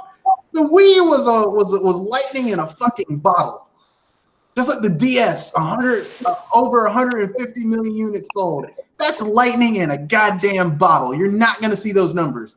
The fact that Tatsumi Kimishima was like, yeah, it's going to outsell the Wii. Man, shut the fuck up. The Switch is not going to outsell the Wii. I'm sorry. It ain't happening. Yeah. It might. Not without some miracle. Not even with a miracle, it's not going to happen, because by the time, okay, even if the Switch Mini sells half of what the OG Switch is selling, which the OG Switch is what, like 35 million at this point? Well, let's say the Switch is going to have a 10-year life cycle, so it might. Yeah, they said the same thing about the Wii. Don't believe that shit. Don't believe the 10-year. Look, every console manufacturer wants the system to be 10 years. It's not going to be 10 years. Okay. Don't listen. In business, whenever they say some shit, take a handful of salt with whatever they say, because don't believe word for word what they say. This is basic. Be skeptical. So basically, here's what's gonna happen with the Switch. Okay. The Switch Mini is going to come out. It's going to sell relatively well. It probably will sell about half, maybe a third, maybe 2/3 of what the Switch is at now. So I guess the OG Switch is what, 35, 36, 37 million at this point, 38 maybe. Maybe it'll hit 40, 42, 45 like by next year. I'm thinking maybe the Switch Mini will probably hit 15, 20. So they'll hit maybe 65, 70. And then the sales are going to peter off, because the new, shinier, better looking, more powerful consoles are going to be out from Sony and Microsoft, where they have these big, huge games that are just because even Nintendo's going to be like, shit. Like, we want to make games that compete against these huge, expansive, massive open worlds, but shit, we're kind of held back by our own technology. And they're going to have to come out with something. And they're going to be like, well, we still support the Switch. It's a great console, but, that's probably what's going to happen. They're probably still going to support the Switch, but they're going to come out with their new shit. And it's going to be, the Switch is going to downgrade into their handheld. And whatever else comes out after that is going to be their console. And the day that happens is going to be a sad day for some of those people who are wedded to the Switch. But I don't give a fuck, because, I mean, for me, the Switch is just kind of like, it's not terrible, but I'm not like, oh my God, this is the best console of all time. It's not even my favorite console Nintendo's ever come out with. So, it's like you kind of feel like it's a stopgap or something between the Wii U and whatever they're doing. I'll tell you what I think about the Switch. I think the Switch was basically them, Nintendo, saying, look, we need something. We need to come out with something that switches, pun intended, switches the game, switches what people are talking about, and people won't be shitting on us about the Wii U. Okay, fair enough. Okay, so they come out with the Switch, which is basically, in form factor, it's basically a Wii U, but less capable. It's an inferior Wii U. And they come out with the Switch, and people love it. Nintendo literally took shit that they already made and repackaged it and sold it to people again with glitter on it, and people bought it at full market price. If you're dumb enough to do that, that's on you. I personally did. I was like, I'm not buying shit I already bought once before. Fuck that. But I mean, especially at full market price. If they wanted to sell Mario Kart 8 for like $30, $40, hell, even $50, I would have been like, okay, whatever. It's worth it. $60, you can kiss my big black ass. Kiss it good. Hey, if it works for those people that were dissing it, saying that this is the kitty. Yeah, and for the people who are like, well, I didn't get it the first time, I don't give a fuck about you. Look, I don't own Nintendo. I'm not the president. It's not my job to worry about the people who didn't get the shit when it came out the first time. That's not my problem. I mean, like Reggie says, like Reggie said, that's not my problem. Not my problem. Not my problem. You didn't get it the first time. Not my problem. Okay. You know, people are like, well, what about the people who didn't get Dragon Quest 8? I mean, Mario Kart 8, and didn't play Wonderful 101, and didn't play, Mario Kart 3D World. Super Mario 3D World, and who didn't play those games? I don't give a fuck. If you didn't play it on the Wii U, not my problem. Now, you know, for the business aspect, it's great business sense. But me personally, as a gamer, I don't give a shit if you didn't play it. You should have done it. You should have done it when you had the chance. You know, it's kind of like if you're buying stocks, right? And it's like sometimes you gotta buy low, sell high. The market. Sometimes if you wait too long, you don't get as much money as you would have. You still make a profit, but not as much as you would have. It's not my fault you didn't make the choice at the right time to make the most money. Not my fucking problem. You made more. You still made more. You still got ahead. You still get to play an awesome game, but it's not my fucking problem that you didn't. But me, yeah, like I said, I'm not getting it. Yeah. Just for me personally, that's what I think. That's what I foresee happening with Nintendo when it comes to the Switch. It's probably going to hit, at the lowest end 65 million, maybe at the highest end 75, maybe 80. It's not going to outsell the Wii. For people who keep on saying that, please stop smoking that crack because it's just making you say stupid shit. Because we're 2 years, like, think about it. We're 2 years fucking into this console, and they're already doing a hardware revision. Think about that. Like Nintendo normally Nintendo normally doesn't do hardware revisions to a console until it's near the end of its life cycle, or like 2/3 to the end. Okay, that's when they do hardware revisions. Typically speaking, to their consoles and their handhelds. The Game Boy didn't get the Game Boy Mini, the Game Boy Pocket, until it was like 5 years into its life. Because the Game Boy came out in 80. Oh, in Japan it was like 88. In America it was like 89, and it literally didn't. You didn't get the Game Boy Pocket till like 94, 95, 94. So 5 years. And then you didn't get the Game Boy Color until like 97, 96, 97. So that's like really you didn't see the first substantial hardware jump to something slightly more powerful until like 6-7 years in. Same thing with the game. You didn't see the SP until like 3-4 years into the Game Boy Advance life cycle.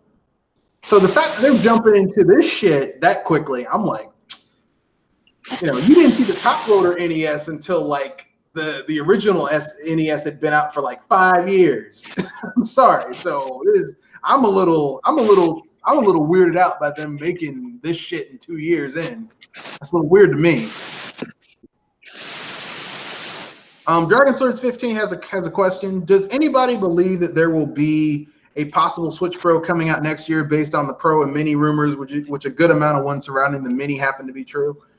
They might do it. If they do, they're gonna have to have. I don't think a Pro would work. I mean, come on, you know how hard it is to unpack things. I mean, we saw it happen before with the Xbox One X. And yeah, but that's Microsoft. We're looking at Nintendo. Nintendo has never released a more powerful version of their home consoles ever. Normally, they always go a cheaper, stripped down version.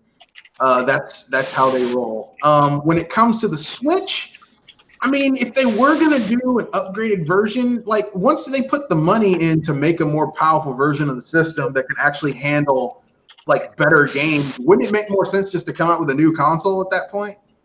Well, the thing is, they can treat it like there's a possibility they could treat it like a like an iPad or something like that, where you come up with upfit with a feature. Yeah. Of that.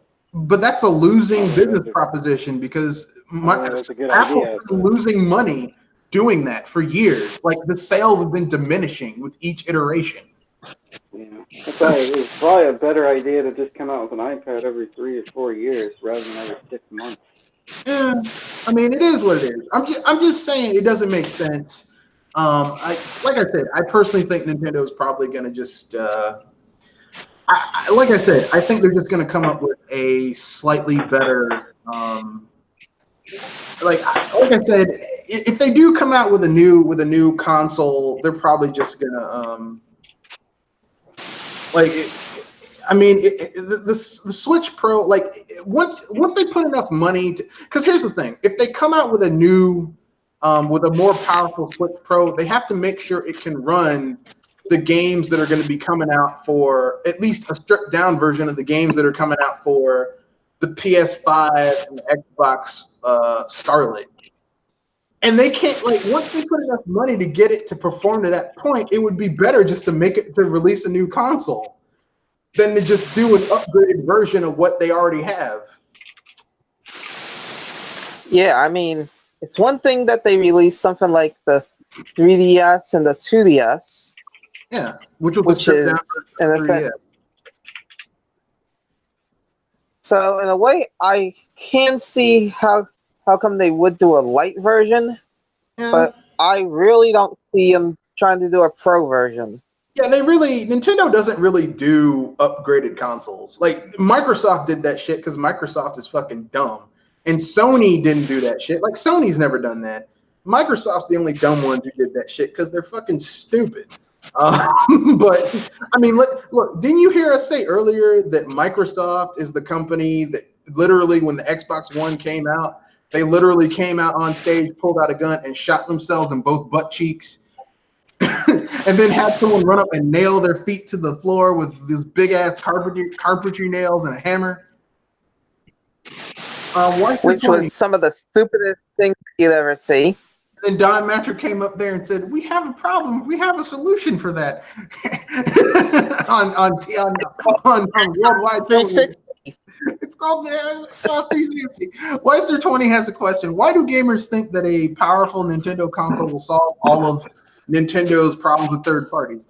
Look, it's not that gamers think it's the power is going to solve it. The thing is this: Nintendo, even though Nintendo themselves aren't competing with Microsoft and Sony when it comes in regards to third-party support. If you're a gamer, if you're Joe Blow, like here's the thing, okay? If you're a Nintendo gamer, you buy Nintendo consoles for Nintendo games. But here's the thing, okay? In order for you to have a truly successful console, you need to have more than just your hardcore fan base buying the shit. Okay? It's the reason why the Wii was such a sales phenomenon, is because people who weren't Nintendo fans bought it, okay? So for Nintendo, in order for them to get those ports of those third-party games that people will buy a system for, your Call of Duties, your FIFAs, your Maddens, your NBA 2Ks and all that shit that don't look like complete and utter hot buttered ass, they need enough power on the console that it can handle those ports, okay? And at a certain point, clever programming, clever design, and clever architecture can only take you so far. At a certain point, it's like, look, this shit has to be capable of a certain amount of technical prowess. And the problem with Nintendo is that they are fucking cheap. Okay, I love them. I love their business philosophy. I like how they make money. I like how they design their games. But when it comes to the technical aspects of their system, like the Switch is their newest console. They're using technology that was hot 5 years ago, which already makes them outdated. When the NES came out, it was using tech that was hot in '79. When the SNES came out, that shit was on fire in 1988. Okay, the N64 came out. That shit was the top of the line in 1994. Okay, right? The GameCube, that shit was at the forefront in '97. Yeah. Okay. Yeah, see, that's the thing about gaming. It's not supposed to be. It's supposed to be the cutting edge. You know, No. the cutting edge. No, there's nothing wrong with that. It's how you use those technicalities. But my point is this, okay? If you have just by virtue of Sony and Microsoft coming out with new consoles next year, their shit is going to be more capable than what Nintendo has with the Switch right now. And like I said, Nintendo third-party games can carry them so far. But after a certain point, if people want to buy a Switch, they want to know that they're going to be able to play. Because I can't tell you how many times I've gone places, gone to game stores and shit like that, mom and pop stores, had someone come in and say, well, okay, I'm getting this Nintendo console. Does it have this third-party game, this third-party game, this third-party game, this third-party game? And they're told no. Yep. So, that's going to be a problem. For me, I don't care because I've always had multiple. I game on PC, console, handheld. I have look all avenues of You have the gauntlet available to me. Okay, but for a lot of people, they don't want to own multiple consoles. They want one shit. Okay, and Nintendo is not the one shit. Right now, it is the one shit because it's getting a lot of ports of a lot of shit. But I mean, like next year, like right now, the Switch is like the GameCube. Right, it's getting a lot of third-party support, but next year it's going to be like the Wii, where if it gets third-party ports, they're going to be really, really shitty, like really shitty, like really fucking shitty ports. The Breath of the Wild sequel, yeah, it'll probably be the swan song for the Switch if it comes out for the Switch. It'll probably be like, okay, this is a good idea. I think the Switch will have a life cycle of maybe 6 years. They'll still support it. It'll still get technical updates, just like the Wii U is still getting technical updates even now. But I think it'll be like, I think it'll have a 5-6 year life cycle. You know, and then they'll come out with the next thing. So, you know, it is what it is. Personally, I'll be happy because then hopefully Nintendo will come out with a traditional console that has traditional things, like having a fucking D-pad on the fucking controller, not D buttons. Come on. Well, that's bad, but I can understand where you're coming from. The D-pad, look, I understand the philosophy. Nintendo wanted to have 2 controllers for 2 players. I understand that. But here's what Nintendo needs to understand about me. I play single-player games, and I don't like my rule when people came to my house, even back in the day when it was the N64, GameCube, SNES. Bring your own fucking controller, because I'm not fighting. And plus, not to mention, fighting games are not fun to play on that. And why haven't they come out with a left Joy-Con that has a D-pad on it? And yeah, that's the thing. Like, because D buttons. Fuck D. And here's the thing, like. Nintendo holds the patent to the D-pad. Like, the best D-pads ever were made by Nintendo, patented by Nintendo. So if anyone could fucking give us a Joy-Con with a fucking D-pad on the cheap, it'd be Nintendo. And this is where I'm gonna have to wonder if you ever will try it, because the Switch Mini has that D-pad that you're wanting. Well, I already have a I already have a Pro controller, so I'm good. I already have a Pro controller, so I don't need it. I mean, really, I could spend $15 and get a left Joy-Con, third-party Joy-Con that has a D-pad on it. But you know, I wanted a good D-pad like Nintendo used to make back in the day that should have been on the left Joy-Con from the start. But whatever. The reason why I put a D buttons is because, you know... No, I understand. I already said earlier, I understand they wanted to have 2 controllers for 2 different, you know, for those people who wanted to play 2-player, because the whole point of the Switch is that you take it places and then people can play together, and bring people together to play games like in those stupid ass commercials where the guy's on the basketball court and sits down and it's like, yeah, like who the fuck takes a Switch to a fucking basket? Never mind. I'm sorry. That commercial was so stupid. Hey, blame the people that ran that commercial. It was just dumb. People on this rooftop. I mean, seriously, the only people that play third-party games usually are people that play on the b-ball court. No, they don't. I'm just like, here's the thing, okay? Like I said, the hardcore Nintendo fan buys a Nintendo system for Nintendo first-party games, but like you can't have a thriving system on just the hardcore people. I mean, fucking look at the Wii U. Hardcore Nintendo fans bought it. Thing that bugs me. Hardcore Nintendo fans bought that great system, but only hardcore Nintendo fans. If anything, there's. I mean, seriously, how many third parties are exclusive to any console? I could bet you that number is going to be countable. It's gotten significantly less because third parties realize they can get money from everybody. Now that Microsoft no longer pays. As I said, I bet you there's no third-party exclusives that are stuck to one console, because if anything, that number can be counted on one hand. Yeah, I mean, I'm just saying it just I mean, look, listen, I know people are going to say, you're not a Nintendo fan because you don't like everything they do. It's like, even if you're a fan of someone, you're not going to like everything they do. Shit, I fucking love Quentin Tarantino movies, but I don't like every Quentin Tarantino movie he's ever made. Yeah, but I was going to say that the big problem is that everybody is so focused on thirds that they're not even looking for a first-party item. But that's the thing. See, the people who care about first-party games are people who are the most core to that console. Like hardcore Xbox fans like Halo. Casual Microsoft fans don't give a shit about Halo. I was going to say that, if anything, I thought people would love to find something that's exclusive to something.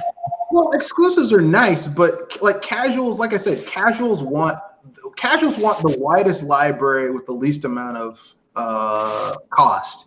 And for that, they want a system that has a large variety of shit coming to it. And the problem with the Switch is, like I said, once this new shit comes out, if there's if there's games that are coming out for the new shit and the Switch, it's either going to be held back. Like either the games are going to use the Switch as the lead platform, which it's going to be the games aren't going to look that good on the new shit. And if they do, it's going to be like marginally better, which no one's going to want to buy a new console and have the games look only slightly better. That's what happened. That was the problem with the 8th gen games, is that a lot of those games look like slightly better 360 games and PS3 games.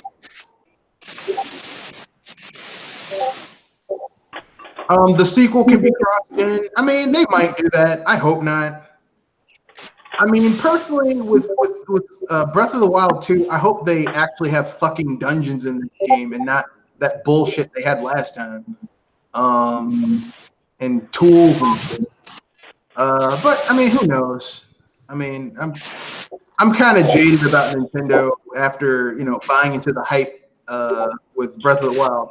And then being so very disappointed by the That's funny, because I'm one of the few that are not into 3D Zelda games, and I actually don't mind seeing it be further developed. Yeah. They're funny. I like both of them. I like both styles equally. I think they both have their place. But here's the thing: the 3D games, for me, Zelda games are at their best when they aren't trying to focus on a gimmick, and they're instead focused on the core, like the essence of a 2D or 3D Zelda game, which is design, which is the level design. That's the core essence of a. Because really, who gives a shit about the story of a Legend of Zelda game? You care about how well the dungeons are, how the puzzles are, shit like. Oh, believe it or not, people actually do care about the story. That's why they care. That's why they. Not really. Because That's why they care people about. love Breath of the Wild, and the story in Breath of the Wild is ass. People like Breath of the Wild.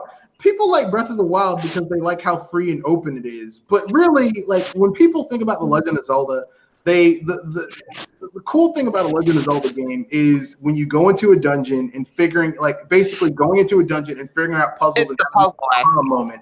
It's that aha moment of figuring out how to get that, like figuring out how to surmount this obstacle using the tools you have acquired throughout the game in order to do things and finding new and interesting ways to do that. That's why people like, and that boils down to dungeon design and level design.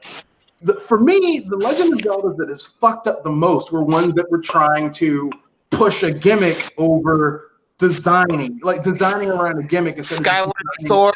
Skyward Sword, great Yeah, idea. Skyward They Sword. spent so much time trying to get that one-to-one motion control that other shit suffered. And the same thing happened to Breath of the Wild. Man, we got to get this new engine to run right. Okay, cool.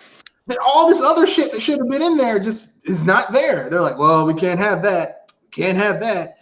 We can't have that. Nope, can't have that. Got to get that engine to run.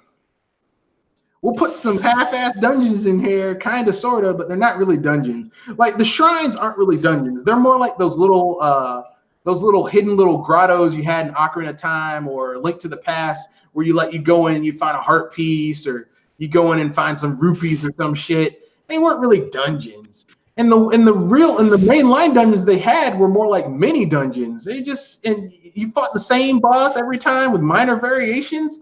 It's fucking lazy. But of course they couldn't spend the resources on that because they had to get the fucking engine to work. So I mean, it is what it is. But I mean, hopefully, like here's the thing.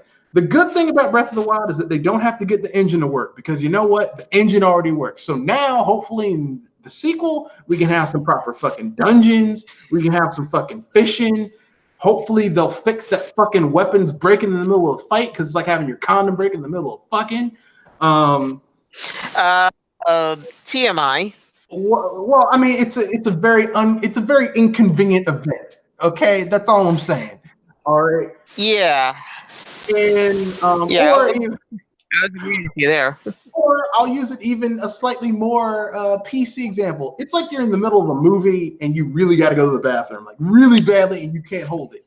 But the movie's at a really good point, and you can't, like, you're in a movie theater, you can't pause the shit. That's what it's like to have your weapon break in the middle of combat. Fuck that mechanic. Yeah, that would have been more appropriate than what you used earlier. No, because having your condom break is more appropriate because your condom is a tool that helps you in a particular type of vigorous match. And if it breaks, it's really fucking inconvenient when it happens. More so than a movie, because you can always go watch that movie again. But if you're in a really good session, you can't go back and recreate that shit. But anyway, that's neither here nor there. Does anybody think that the cross-gen coming next year will be longer than the one started in 2013? No, because I think Nintendo is going to support. Let's see, the Switch came out in 2017. I think that it's gonna. I think they will let the Switch run to like maybe 2022. At least 5 years.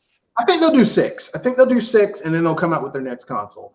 I don't think they're going to do 10 years, like with only the Switch, because that just business-wise, that doesn't make sense. Because by that time, their competitors will come out with another console that's going to shit even more on the Switch. So, and by that point, if they come out with something to compete, that's a Switch Pro, you might as well just come out with a new console by that point. That's my point. It doesn't make sense. Yeah, I mean, if anything, I think both you and me would say that it's pointless to go Switch Pro on the people. Yeah, just come up with a new console. I mean, listen, I'm a Nintendo fan. I love your games. I'll buy the shit. Just don't make it a shittier version of the Switch, please. Like I don't want. Well, I don't want to Wii. I was going to say that if anything, this $200 one is for people that love to travel. and don't like to sit around. Like I said, I don't want a shittier version of the Switch, because if the Switch was basically a shittier version of it was an inferior version of the Wii U, and that pissed me off. So if I got an inferior version of the Switch, I'd be even angrier. So no, no. He says I was referring to third-party companies, Sony and Microsoft, also in regards to cross-gen. Microsoft isn't playing the cross-gen rules anymore because they also have gaming on PC. So all their games are going to be scalable. Sony is the one that's going to have to be worried about this cross-gen thing. And if things go the way I think, because I don't think their next console is going to do nearly as well as the PlayStation 4 did, it'll probably be lucky to sell 40, 50 million units, which is not bad, but not what Sony's used to. Because most of their other consoles have sold over 100 million. I don't think it's going to reach that much, just because there's going to be enough competition. And of course, you're going to have the normal the doomsayer saying, well, is this the end of video game consoles? No, it just means that they're going to have to change how they produce content and who they're catering to. But that's just me.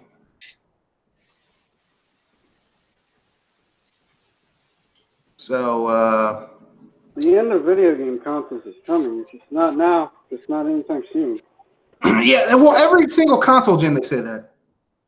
They said that during the crash of '83. This is the end of video game consoles. It's over. Video game consoles are dead. And then the NES came out, and they were like, the NES came out. The video games are dead. And then when the SNES was about to come out, video games Doom says 1991. Like every single console gen, video games are dead. Okay, and the consoles are dead. Well, the same thing. They keep on rolling. They said that when the computer started playing video games. Like, oh, consoles are dead. PC's gonna take over. In Europe, consoles were dead, but that's just because the console crash was so complete that that market was just dead. But and PCs were so affordable in Europe that it just made more sense to have shit on PC. But here in America and Japan, yeah, the consoles came back, saved the market, everything came back.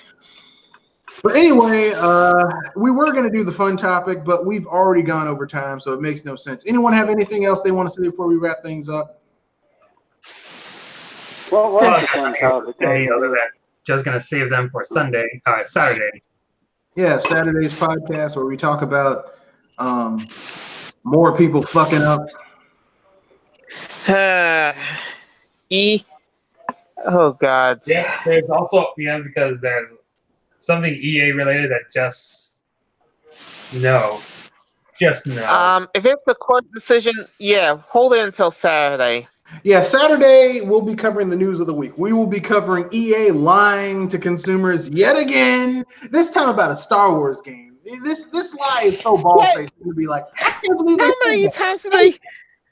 many times do they have to be caught lying? Someone needs to slap these people across the face. We're going to be talking more about the Nintendo Mini. We're going to be talking about other news of the week. We're going to be talking about the news of the week. It's going to be fun. We have one more question from Dragon Sword. Will the upcoming third-party cross-gen be longer than the one that started in 2013? Probably. For Sony, see, here's the thing. Every console manufacturer wants the console gen to last as long as possible. Okay, they want it to last like 10 years.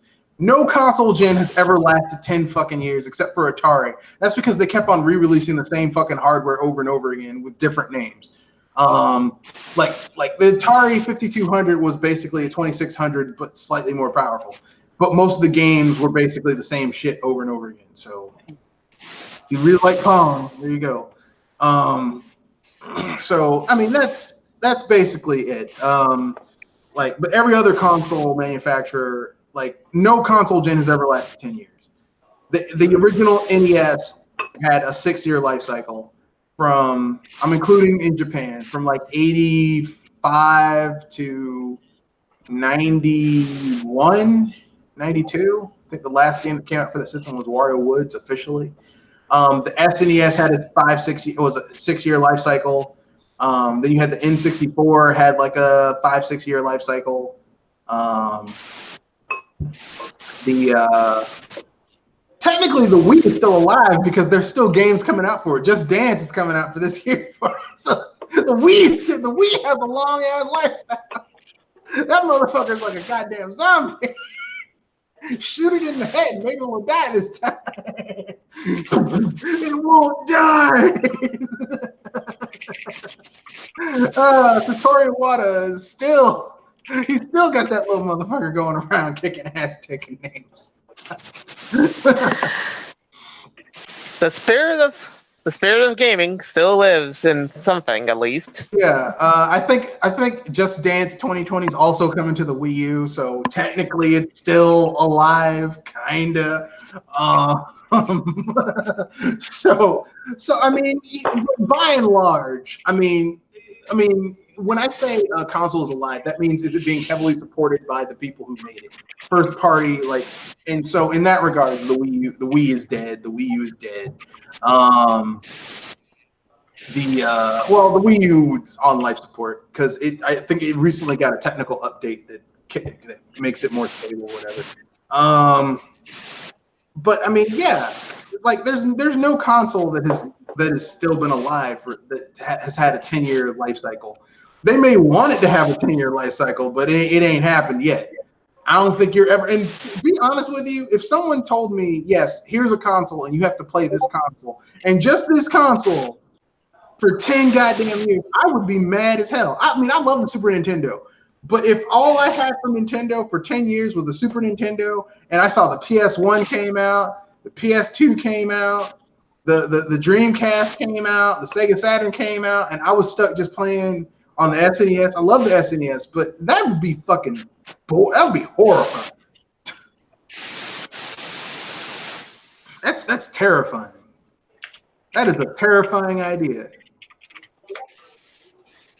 But anyway, yes. We got any more comments? Just Dance 2020 is coming to Wii, not Wii U. Okay, there you go. I'm sorry. Well, there you go. It's coming to the Wii. 8 years may be the new standard for the lifespan of next-gen consoles, given the longer development time for most big games.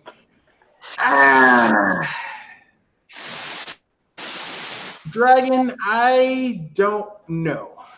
I mean, 8 years is a long ass time, and I don't think because Nintendo's always doing things to jump to basically make everyone else move forward. Like I mean, I'm pretty sure Sony and Microsoft would have been happy to just let the Xbox One and the PS4 keep on rolling for the next 3, 4, 5 years. But because of the Switch, they were like, shit, we got to come out with something. And once they come out with their shit, Nintendo's going to be like, shit, we got to come out with something.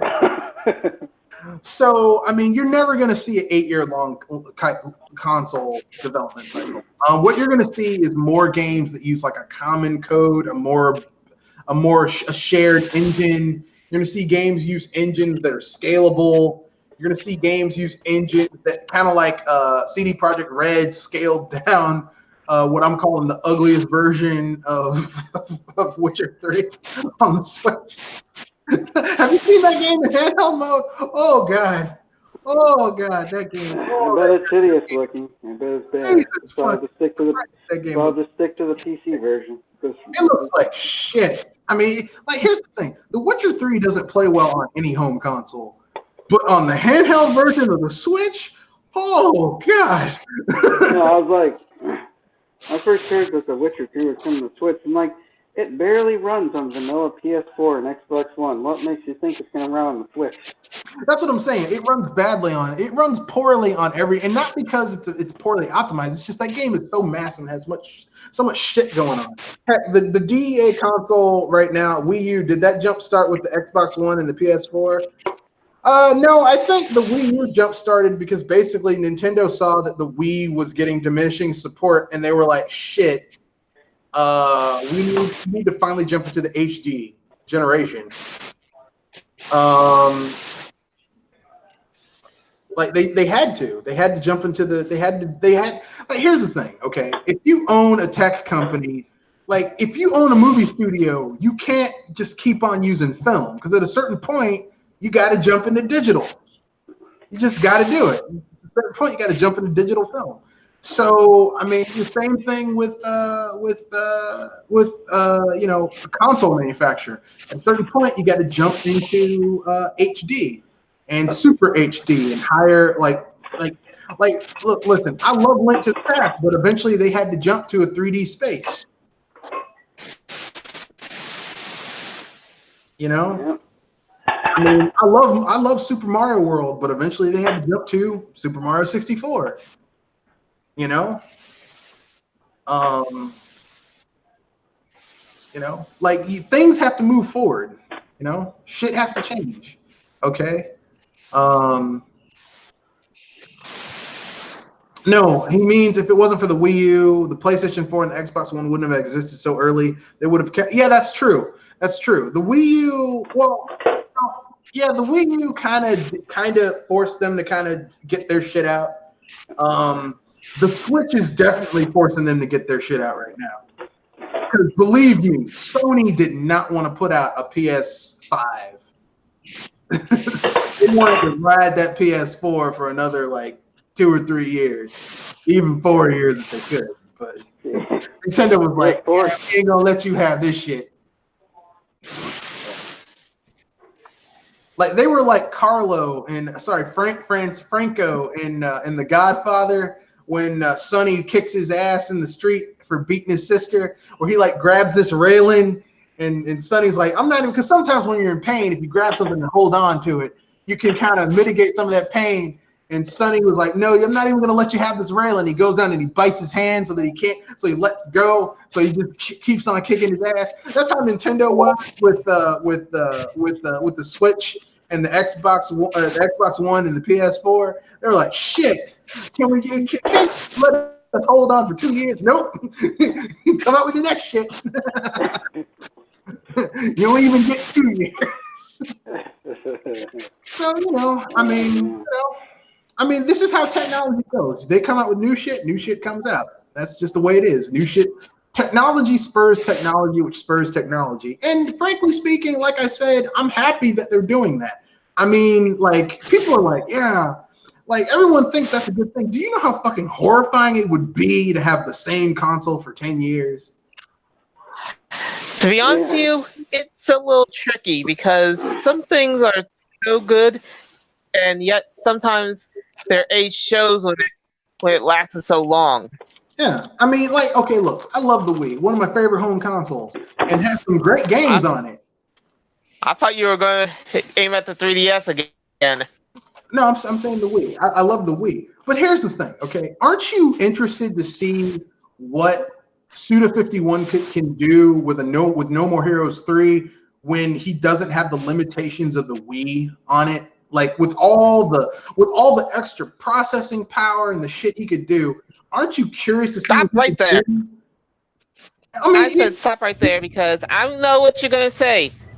That technology moves on and we do need to evolve. But here's the thing that bugs me, and this is something that I know that there's gonna be somebody that's not gonna say it, but I know that that's possible. What is with people having no limits? Well, no, I mean, seriously. No, I don't mean no limits. I'm just mean like, isn't it cool to see what they can do with the new? Like, okay, Xenoblade Chronicles on the Wii was a technical marvel because of what they were able to do on the Wii. Yes, but then this is the thing, though, and if you get innovation through limitations, then how come how come there's no big innovation with all this superior technology involved? Because at a certain point with the past gen, you take it as far as you can legitimately. Because, I mean, if you go and look at retro computing now, the shit they're doing with retro computing, where they were like, we couldn't do that back in the day because, you know, no one had figured out how to push it to that point. But within reason, they push it to a certain point and they're like, okay, we need a new tool set.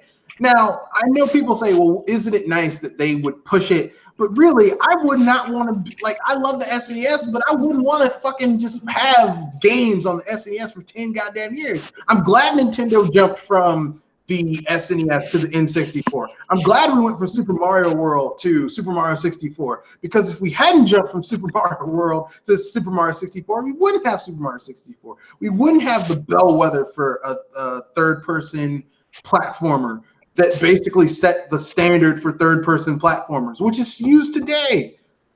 Okay, we wouldn't have that because people were, no, we got to keep on sticking on the SNES. I mean, yeah, it's gonna be great, guys. Yeah, you know, I mean, I don't think because Ocarina of Time to me is just a 3D version of Link to the Past, except instead of Light World, Dark World, it's 7 years in the future, 7 years in the past, which to me just feels not quite as interesting as the Dark World, but you know, it is what it is. Yeah. But yes, I like how they basically say, look what we can do with this new technology. Look at the cool shit we can do. That's why I'm disappointed with Breath of the Wild, because I'm like, wow, I mean, this physics engine is awesome, but you didn't do shit with the rest of this. It's like someone getting a new kitchen, right? They get a new kitchen, new burners, a new oven, like a smart oven and smart burners and all this cool shit. And you're like, man, what are you gonna make? It's just a grilled cheese sandwich. Like, well, shit, I could have done that before you did all. I was about to say. So the thing is, a lot of people agree that mixing up Zelda titles is a good thing, and the more we move further away from Ocarina of Time or A Link to the Past, in your case, the better. No. Because it's like the hallmark of the franchise. Is the hallmark of each Zelda franchise has its own. I mean, each Nintendo franchise has its own like core essence of what it is. Like Metroid is all about the environment and that sense of aloneness and exploration. That's the hallmark of it. Mario games, no one gives a shit about the story about Mario games. It's all about level design and the cool shit you can do in the platforming. Like 2D, 3D, that's what people it's like. It's a speedrunner's dream, like, right? No one, like playing Mario Galaxy, no one cares about that story. People care about those fucking insane shit you can do in those worlds and how you traverse them. That's what's cool about Mario Galaxy. And the same thing with Mario Odyssey and Mario 3D World. It's that jungle gym of bouncing and running around doing shit. That's what people like, because that's the core essence. If it's a Mario game and you didn't have that awesome level design, that's a problem. Now, if you play a Joel, stop. You're singing. Sorry. If you play a fucking if you play a Legend of Zelda game, the core essence of a Legend of Zelda game is the dungeon design, the puzzle design, and how you get around those puzzles using your brain, tools you have, and all that type of stuff. That's what it is. If you take that out, it's not really a Legend of Zelda game. Now, you might have Link in it, you might have Zelda in it, you might have Ganon in it, but it ain't a Legend of Zelda game. It's like, I mean, if you take out a core piece of a mechanic, then it's kind of recognizable. Like, I notice a lot of the people who love Breath of the Wild and say it's the best Legend of Zelda game ever. It's like, well, how many other Legend of Zelda games have you played? None? Then shut the fuck Only up. one. Okay, it's like someone saying, I'm a Harry Potter fan. Well, how many of the books have you read? None. One. How many movies have you seen? 2. I played several Zelda games, and I would still say that. No, I said a lot. I didn't say all. I said a lot. There's always for variances. I'm not talking. It's not casting aspersions on you. Okay, but anyway, I was going to say it's a high number, but not all players. I said that's why I said a lot. I didn't say all. I said a lot. But I mean, that's just the way it is. It's like I remember I got in an argument in a discus, not a discus. Yeah, it was a discus thing where this guy that like Namco Bandai is porting in level 5 or porting Ni no Kuni 1 to Ni no Kuni 1 to PC. And I said, oh, that's cool because Ni no Kuni 1, in my opinion, is better than Ni no Kuni 2. And the guy's like, that's cool. I was like, yeah, what it is, what it is. And they also said they were porting like a Tails game to the system too. And I said, yeah, and hopefully, this Tail, most of the Tails games, in my opinion, haven't been that good. And this guy's like, well, Tails, and he's like coming in like he's a fucking expert on Tails games. And I was like, I'm always happy to talk with someone who's played a lot of RPGs because I'm an RPG maniac. I'm like, so yeah, I personally think this Tails game is good, and this one, and this one. And I'm like going through the list. He's like, oh, I've only played like 2 Tails games. I'm like, shut the fuck up about it. I mean, like this huge library of shit, you've only played 2 of them. Shut the fuck up. Your opinion is not valid, okay? Because you've only played 2 games. All right. That sounds like gatekeeping. It's not gatekeeping. Gatekeeping is saying don't play this because of this. I'm not saying anyone don't play it. I'm saying your opinion doesn't fucking matter because you don't have enough information to form a valid opinion. Okay? It's like someone saying, man, I like Greek mythology. Oh, really? Have you ever read Bullfinch's mythology or read any of the Iliad or the Odyssey? No, I only watched Disney's Hercules. Shut the fuck up. Okay, I'm sorry. You do not have enough information to form a valid opinion.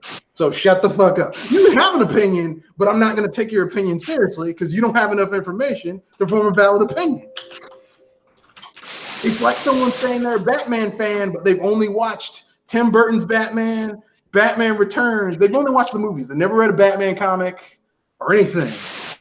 It's like because there's shit you need to know in order to form a valid, informed opinion that you don't have, but somehow you're a fucking expert because you watched some movies that took massive license to the character. Shut the fuck up. You can still be a fan of a series even if you never read it. Look, you can be a fan. It doesn't matter. You can be as much of a fan as you want to. You can have whatever opinion you want. But I'm going to take your opinion. Your opinion holds less weight. It's like this, okay? Whose opinion am I going to take on astrophysics more? Someone who has a degree in astrophysics or someone who just watched a YouTube video about astrophysics? Who am I going to listen to about astrophysics more? That dude on YouTube made a valid point. No one would do that. So no, does that mean that you can't have an opinion about astrophysics? Everyone can have an opinion about astrophysics, but I'm gonna take someone who has a degree in this shit more than someone who just made a video on YouTube. Okay, I'm sorry, that's just the way it is. Okay, now I know some people might get offended by this, and I just want to let you know I don't give a shit. Because this is a podcast, and we joke and laugh about things. I'm saying this sarcastically and ironically.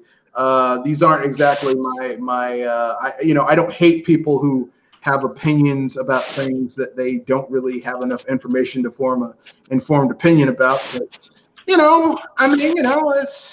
I do have to admit there's a grain of truth. I don't hold people's opinions on things that don't have a large bevy of information to go on when they inform that opinion. I don't give much credence or weight to what they say just because it doesn't make sense. Just from a logical standpoint, why would you trust the opinion of someone who doesn't have a lot of information about what they're forming the opinion about? Yeah. That doesn't make sense. That's like someone saying, hey, man, I want to recommend a Mario game for you to play. Okay, well, which one should I play? Like, start with the series. Which one should I play? Oh, I've only played 1 Mario game. Why would you trust someone's opinion about that if they only played 1 Mario game? Like, why would you?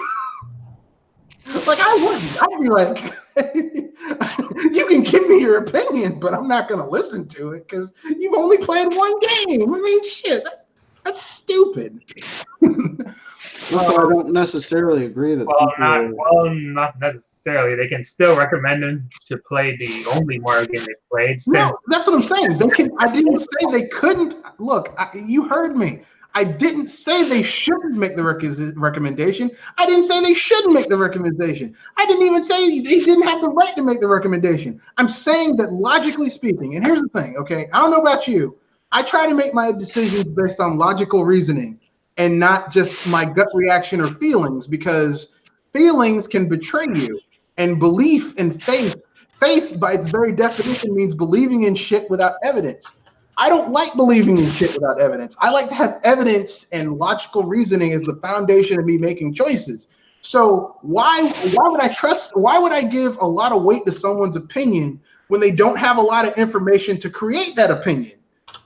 Even if the opinion is right, even if they say, well, a great Mario game, because a lot of people say a great starter Mario game is like Super Mario World or Super Mario 3 for the NES. That's a great starter Mario game. And even if they say that's a great starter Mario game, I'm not going to listen to them if the only one they played was that Mario game. You know what I'm saying? Yeah. Now, that doesn't mean they don't have the right to say it. They could say it. They could be right. But, I mean, I'm just very suspect when people jump to conclusions with very little information. I'm just like, I can't. I try to believe as many true things in my life as humanly possible, and as few false things as humanly possible. I try to use logical reasoning to guide, like, when I believe something or not, because I like having evidence. I like being able to look at something and say, oh man, that's a large amount of evidence to suggest that this happened. Like, okay, a lot of people are like, man, I don't know if Bill Cosby raped anybody. Okay, then that's a fair point. It's an accusation. That's a pretty out there accusation. But then you had like 83 women come forward. Okay. 83 women, none of which knew each other, but had similar stories. And those are the 83 women that came forward. These aren't the myriad of other women, because typically when someone is a sexual abuser, there is when people come forward to accuse them, they're the people who go with the accusation, who come forward, but then there are people who don't come forward. So typically speaking, if you have like 10 people come forward and say this person assaulted me sexually, there's like at least 2 to 3 to 4 times more people who didn't say a fucking word, who were too ashamed or hid it didn't want to do it. That's just like how those things work statistically. So that means if there's 83 women that came forward and said this motherfucker did that shit, and they don't know each other, but they have similar stories and accounts of how it happened, that means that there's even more that didn't come forward. So that motherfucker probably did that shit. Okay. So that's like, I'm like, yeah, he did that shit. And then the nail in the coffin is when he did the deposition, when he had a civil lawsuit and said, yeah, I got Quaaludes for seduction. No one gets Quaaludes, which are basically horse tranquilizers. It's what vets use when they have to do surgery on horses. So because a horse is a large animal and they can't put it completely under, because then its life processes will shut down. So this way they can knock it out with its other life processes shutting down, its breathing, its heart rate, its physiological reaction. People don't get Quaaludes just for seduction. Like, you don't get something that will knock a woman out, but she's still sexually responsive for seduction. That's a date rape drug. Okay. Yeah, he did that shit. And that was evident. There was evidence for that. So yeah, that's just me. But everyone can, look, some people are they tend to go on emotions and belief, and God bless them. Me, I try to be logical. It's a product of what I was raised in. I went to private school where they crammed logic down my throat, and philosophy and psychology and logical reasoning, and analytical reasoning, and critical thinking, and be skeptical. It's just who I am, man. Can't help it. I can no more help it than the sun being a large ball of chemical, physical reactions that produces energy. Can't help it. But anyway, let's wrap this shit up. We've gone way over time. Who's got something to pimp out before we wrap things up? This is Kanoshi Abominito, and I don't really have anything at the moment. So I got nothing. We got nothing right now. I ain't got shit. I ain't got shit for you. Pinky? I got nothing as well. You got nothing too. Jewel, you gotta have something. Come on, you gotta have something. Come on. Have something. Well, if anything, I do. Remember, I did see a movie last week, and I was going to say that anything, it was fun, though. Seriously, at the end, that was a peeping dick move. You must be talking about Spider-Man: Far From Home. Yes. Yeah, that was a dick move. It's like, dude, you are a grade A dick. And not a good, magnificent dick. I mean a dirty dick with discharge. You're Usher's dick. You're Usher. Ouch. You're Usher. For those At of you who least don't know, Usher's getting at sued least- for giving women, exposing women to syphilis, or was it gonorrhea? Whatever. Oh. It was ST. Yeah. Oh. So yes, this man made a dick move of epic proportions, and there's really no other way I can say it. So here's what we're pimping out for the channel. Well, this Saturday we'll be doing at 7:30 p.m. Eastern Standard Time to 9 normally, but when we get a good roll and times are good and shit's good, we go a bit further sometimes. But that's okay. That means we're having fun. So the topic of Saturday's podcast will be EA's real surprise mechanic to your parents. It's going to be the news of the week. We're also going to talk about the MVP of that week. Yeah, your mama. Surprise mechanics to your mama. We're also going to talk about. We're also going to talk about the real. We're also going to talk about EA's lying to consumers in interviews. We're going to talk about the other news of the week, more news about the Nintendo Mini, all that fun shit. If you want to reach the channel, you can leave comments in the comment section. You can also, when the chat's open, you can leave comments in the chat. I will respond to them more often than not. You can even join our. Yes, and you can join the podcast if you let us know you want to be in. I'll send you a link. Now, in the future, in about a month or so, it will be going out. We will be going to like August 1st. Google Hangouts is over, so we'll have to go to a new thing. So we'll probably be using Discord in the future. Fuck. If I can find something better, I'll go for it, but probably not. So if you want to reach the channel, you can reach me at mrredfoxbsbuster at gmail.com or at Twitter at Matthew Wesley at mrredfox91. If you would like to be a part of the podcast, if you have topic suggestions, any of that stuff, email it to me. Leave it in the comment section. We'll bring it up. We'll talk about it. Boom. That's the end of the podcast. Remember, rate, comment, share, subscribe. And that's in the podcast. Anyone have anything they want to lead out on? Hype responsibly, of course. Okay, then. So I got 3 FUs to give. FEA, F Sony. Yeah, F Sony. And while I'm at it, F Bethesda. Yeah, F Bethesda too. Hey, oh, and F the Epic Game Store. Fuck those guys.